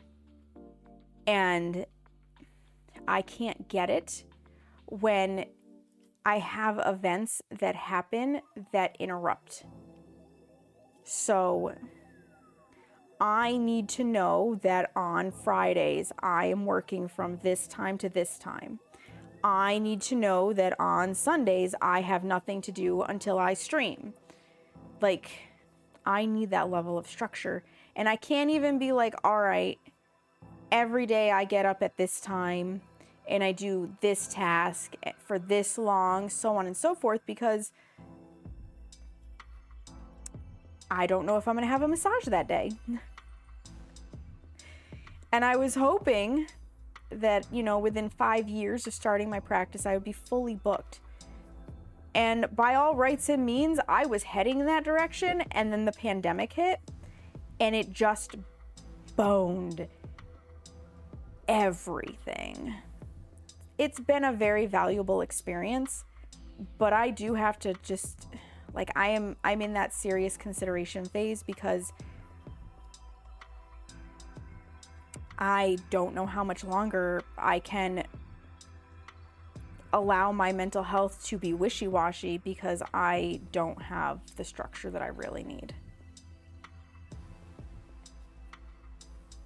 No matter how much I love the task or the job and have the passion, I need to reheat this pot. I know I shouldn't step away from the chocolate, but it'll be okay. It's taking so long to bring the temperature down that my water has gotten too cold to do what it's going to need to do.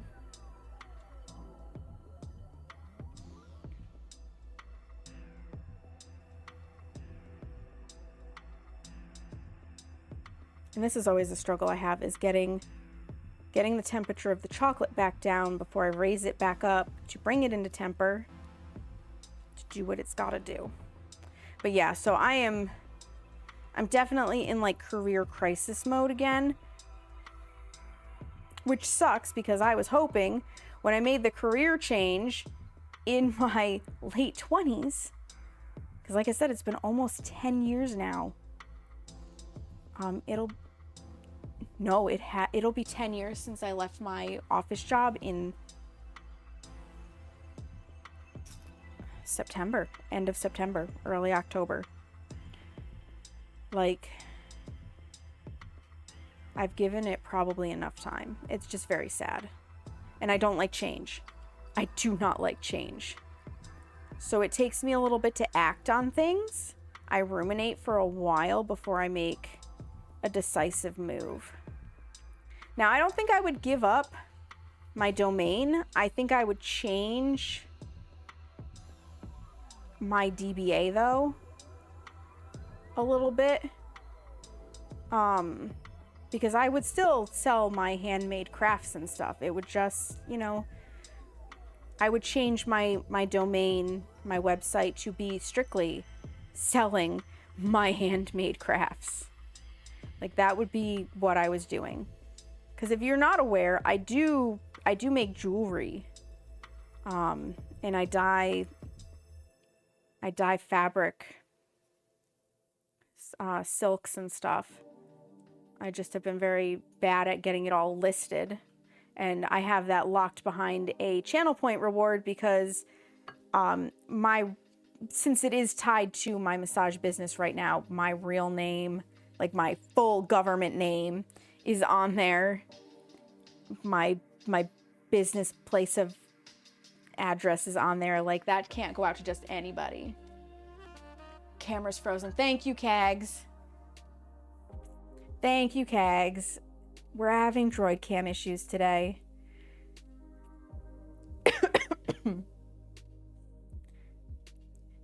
I should not be stopping to fix the camera, but we're going to be a rebel and fix the camera. And it is a mood, Kags. It really is. There you go. Droidcam's having issues, which leads me to wonder if Droidcam has an update that it didn't alert me about. But yeah, so I definitely I'm going through an identity crisis, and I don't mean to just dump all this on you guys. I just felt like I wanted to talk about it. Because if I do change careers, that is going to change stream a little bit. We're just barely too warm. I'm gonna go out on a limb to say that we might actually be much closer to the temperature we need than I think. But we're super close. And yeah, no, never worry about pinging me. Welcome in, Anime Weeb, how are you?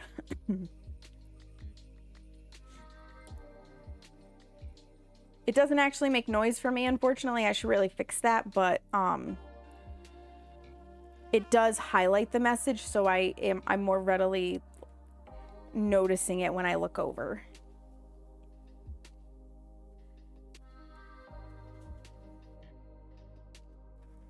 But yeah, if Seamus's VA stuff comes back the way we would like, there is a chance that because of his status as a veteran, and the service that he provided to our country, the two of us can live, because we live modestly, like we don't have a lot of extravagant expenses or anything. We would be able to live on just that and not,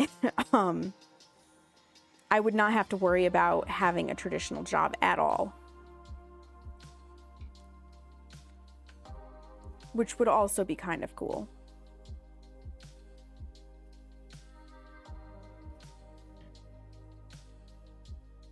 Yeah, because this is starting to get stiff. This is starting to stiffen up in a way that I would imagine is tempered. Droidcam is being a butt. And you are Canadian, Kags. You are very Canadian. And I love you for it.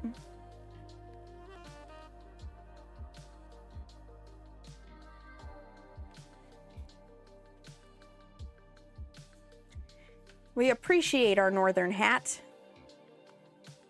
The maple leaf hat.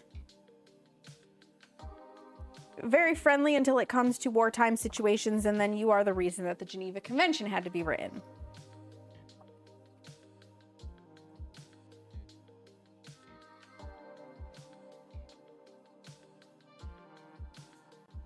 Yeah, there we go. There it is. Let me go get the hot water. We're gonna bring this back up to 90 Fahrenheit.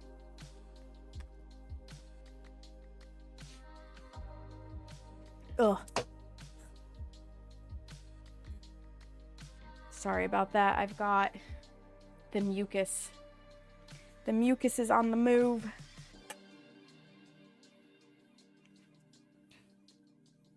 There we go. So this is going to make it back into more of a liquidy fashion for us. And then it'll be time to start dipping cookies. Insert maple syrup joke there, right?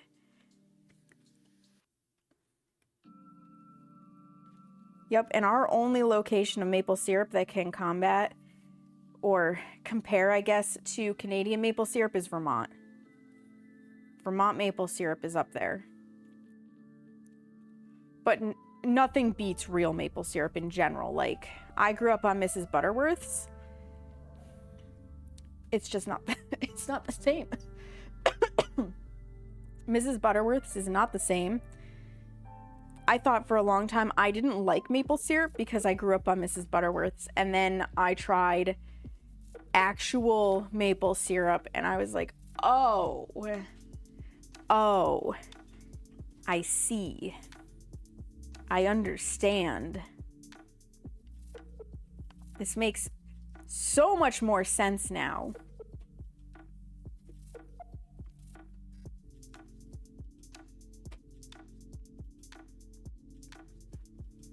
What you looking for, Seamus?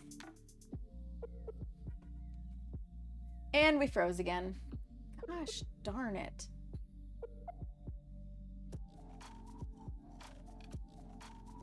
Yes, I know the connection will be stopped. Holy smokes. I apologize for all of the camera issues that we are being plagued with at the most inopportune time.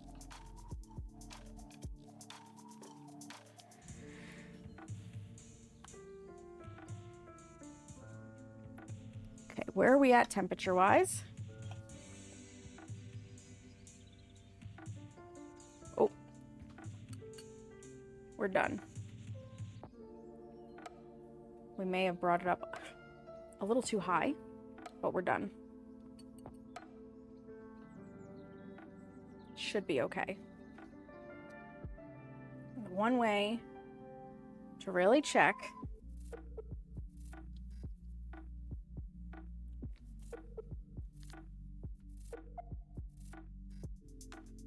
is to do a scrape test. I need wax paper, parchment paper, one of the two, parchment.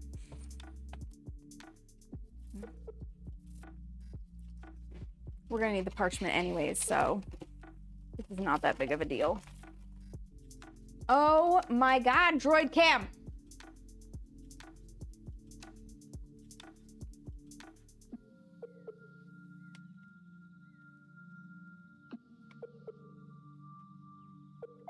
I may not be able to continue streaming at this rate. Like, what the actual... Fuckity fuck, droid cam. What the actual fuckity fuck? We haven't had this much problem since those nail art streams that were struggling. Okay, so this will be our sample piece.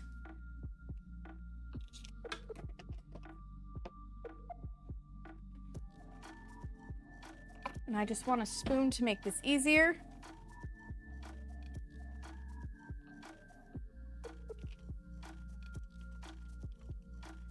We just want that and let it sit for a moment. It should solidify relatively nicely. I know the paper is being problematic in trying to curl.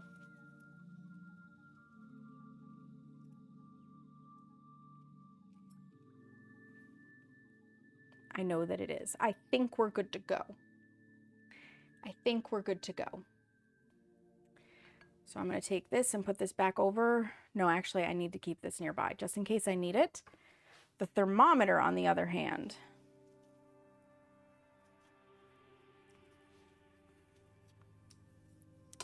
go there. Set that back there.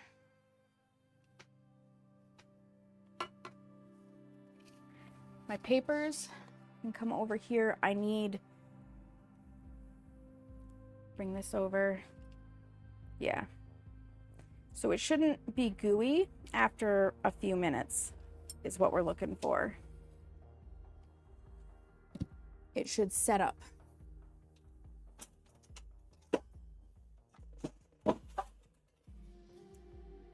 And we're gonna need sheets to set things on. Droid cam froze again. All right, guys. I cannot keep fighting with Droid cam. I just cannot. So I'm going to, the chocolate's gonna be okay sitting. It's in temper, it should be. I would love to show you the rest of this. I know you can only hear me. You cannot see me. I'm gonna go over to the desktop. I will meet you over there because I'm like, Droid cam's not behaving. There's nothing I can do. So I'll be right back. I'm gonna put up the BRB screen while I make the move. So.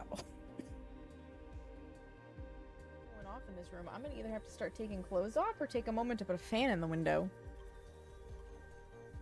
Like, holy crap. And don't get any smart ideas. I have socks on my feet I can take off, okay? Those are clothing too. Okay, I see you, especially you, Seamus. Socks can come off. Oh, hey. He's coming after me at Shack. Yep. He missed. Love that.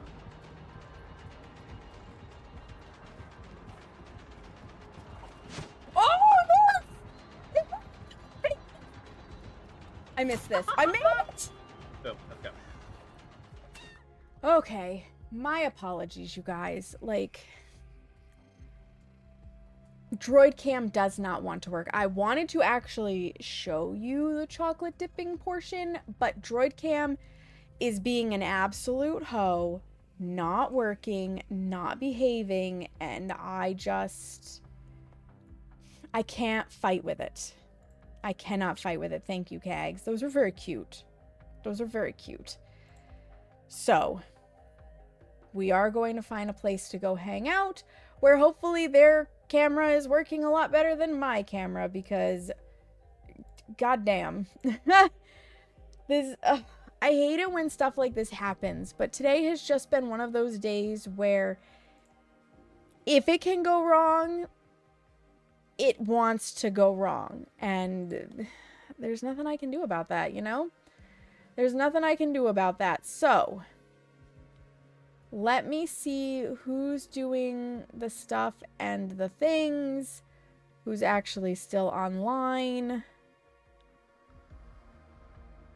Because you never know. We got places we can go. We got people we can see. I would love to raid that person, but they've been going for so long that I have a feeling they're going to be raiding out soon. Snooze that. We don't need ads right before we raid out. We do not need ads before we raid out. No, thank you. No, thank you. Dun dun dun dun dun dun. Let's see.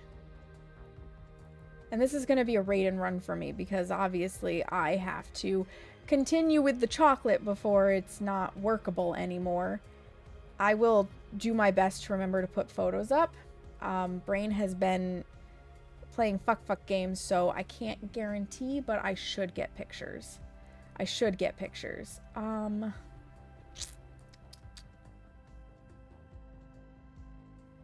Where shall I take you guys? What's going on here?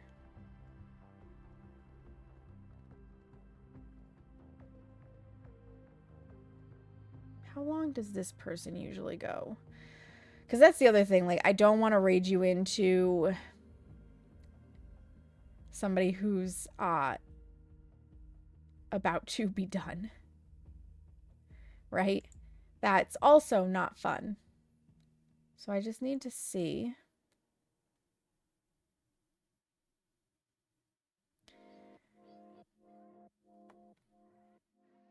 Yeah, see, they usually don't stream that long, so this is like the end of their stream.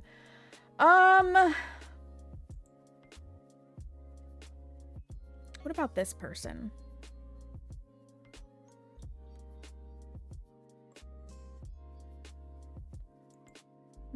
You know what? I think this might be a good spot. All right, you guys, I'm going to take you over to Art in Jest. I forget what her actual name is. I'm blanking. I'm so frustrated with Droid Cam that thoughts have left my brain. Thoughts have left my brain. I'm sorry that I am ending on kind of like a lower key note, but I'm going to take you over to this person. She's doing a special event right now. She typically does like art streams. So this isn't, we're not going into anything that's like horror or shooty or things like that. We're going to go say hello to Art in Jest. What is her actual, is it in her thing?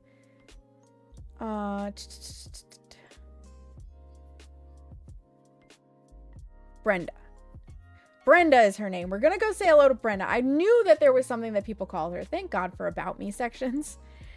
So, you guys, I will be back Friday with my sister. I will get the Droid Cam thing figured out between now and then. Because obviously, we're going to need it. We're going to need it. So, I will get the Droid Cam thing figured out in that time. We're making the pizzelles. It will be a good time. I mean, in theory, I could show you the finished product of these cookies then if I don't get photos up. So, thank you so much for everybody who was here, whether you rated, chatted, lurked, subscribed, resubscribed, dropped biddies, made giant emotes. Like, however you chose to be here, you did choose to be here. And I really appreciate you for that, especially considering the sheer level of problems that we were having. Let's go bring all of this over to Brenda. Say hello, hang out if it's your kind of vibe. She's got a promo video for Camp Chaos going on, which I'm not sure what that is, but you know, it is what it is. I will be raiding and running because obviously I still have things to do, but I hope that this is a place that you enjoy hanging out in. If you're subscribed, that first raid message with the mandalas is for you. If you're not subscribed, the second one with the hearts is what you want to grab. Let's bring all of this over to Brenda. I will see you on Friday. And in the meantime, friends, make sure you take a moment to practice some self-care. Look yourself in the mirror and tell yourself that you love you because you matter, friends. I'll see you next time. Bye!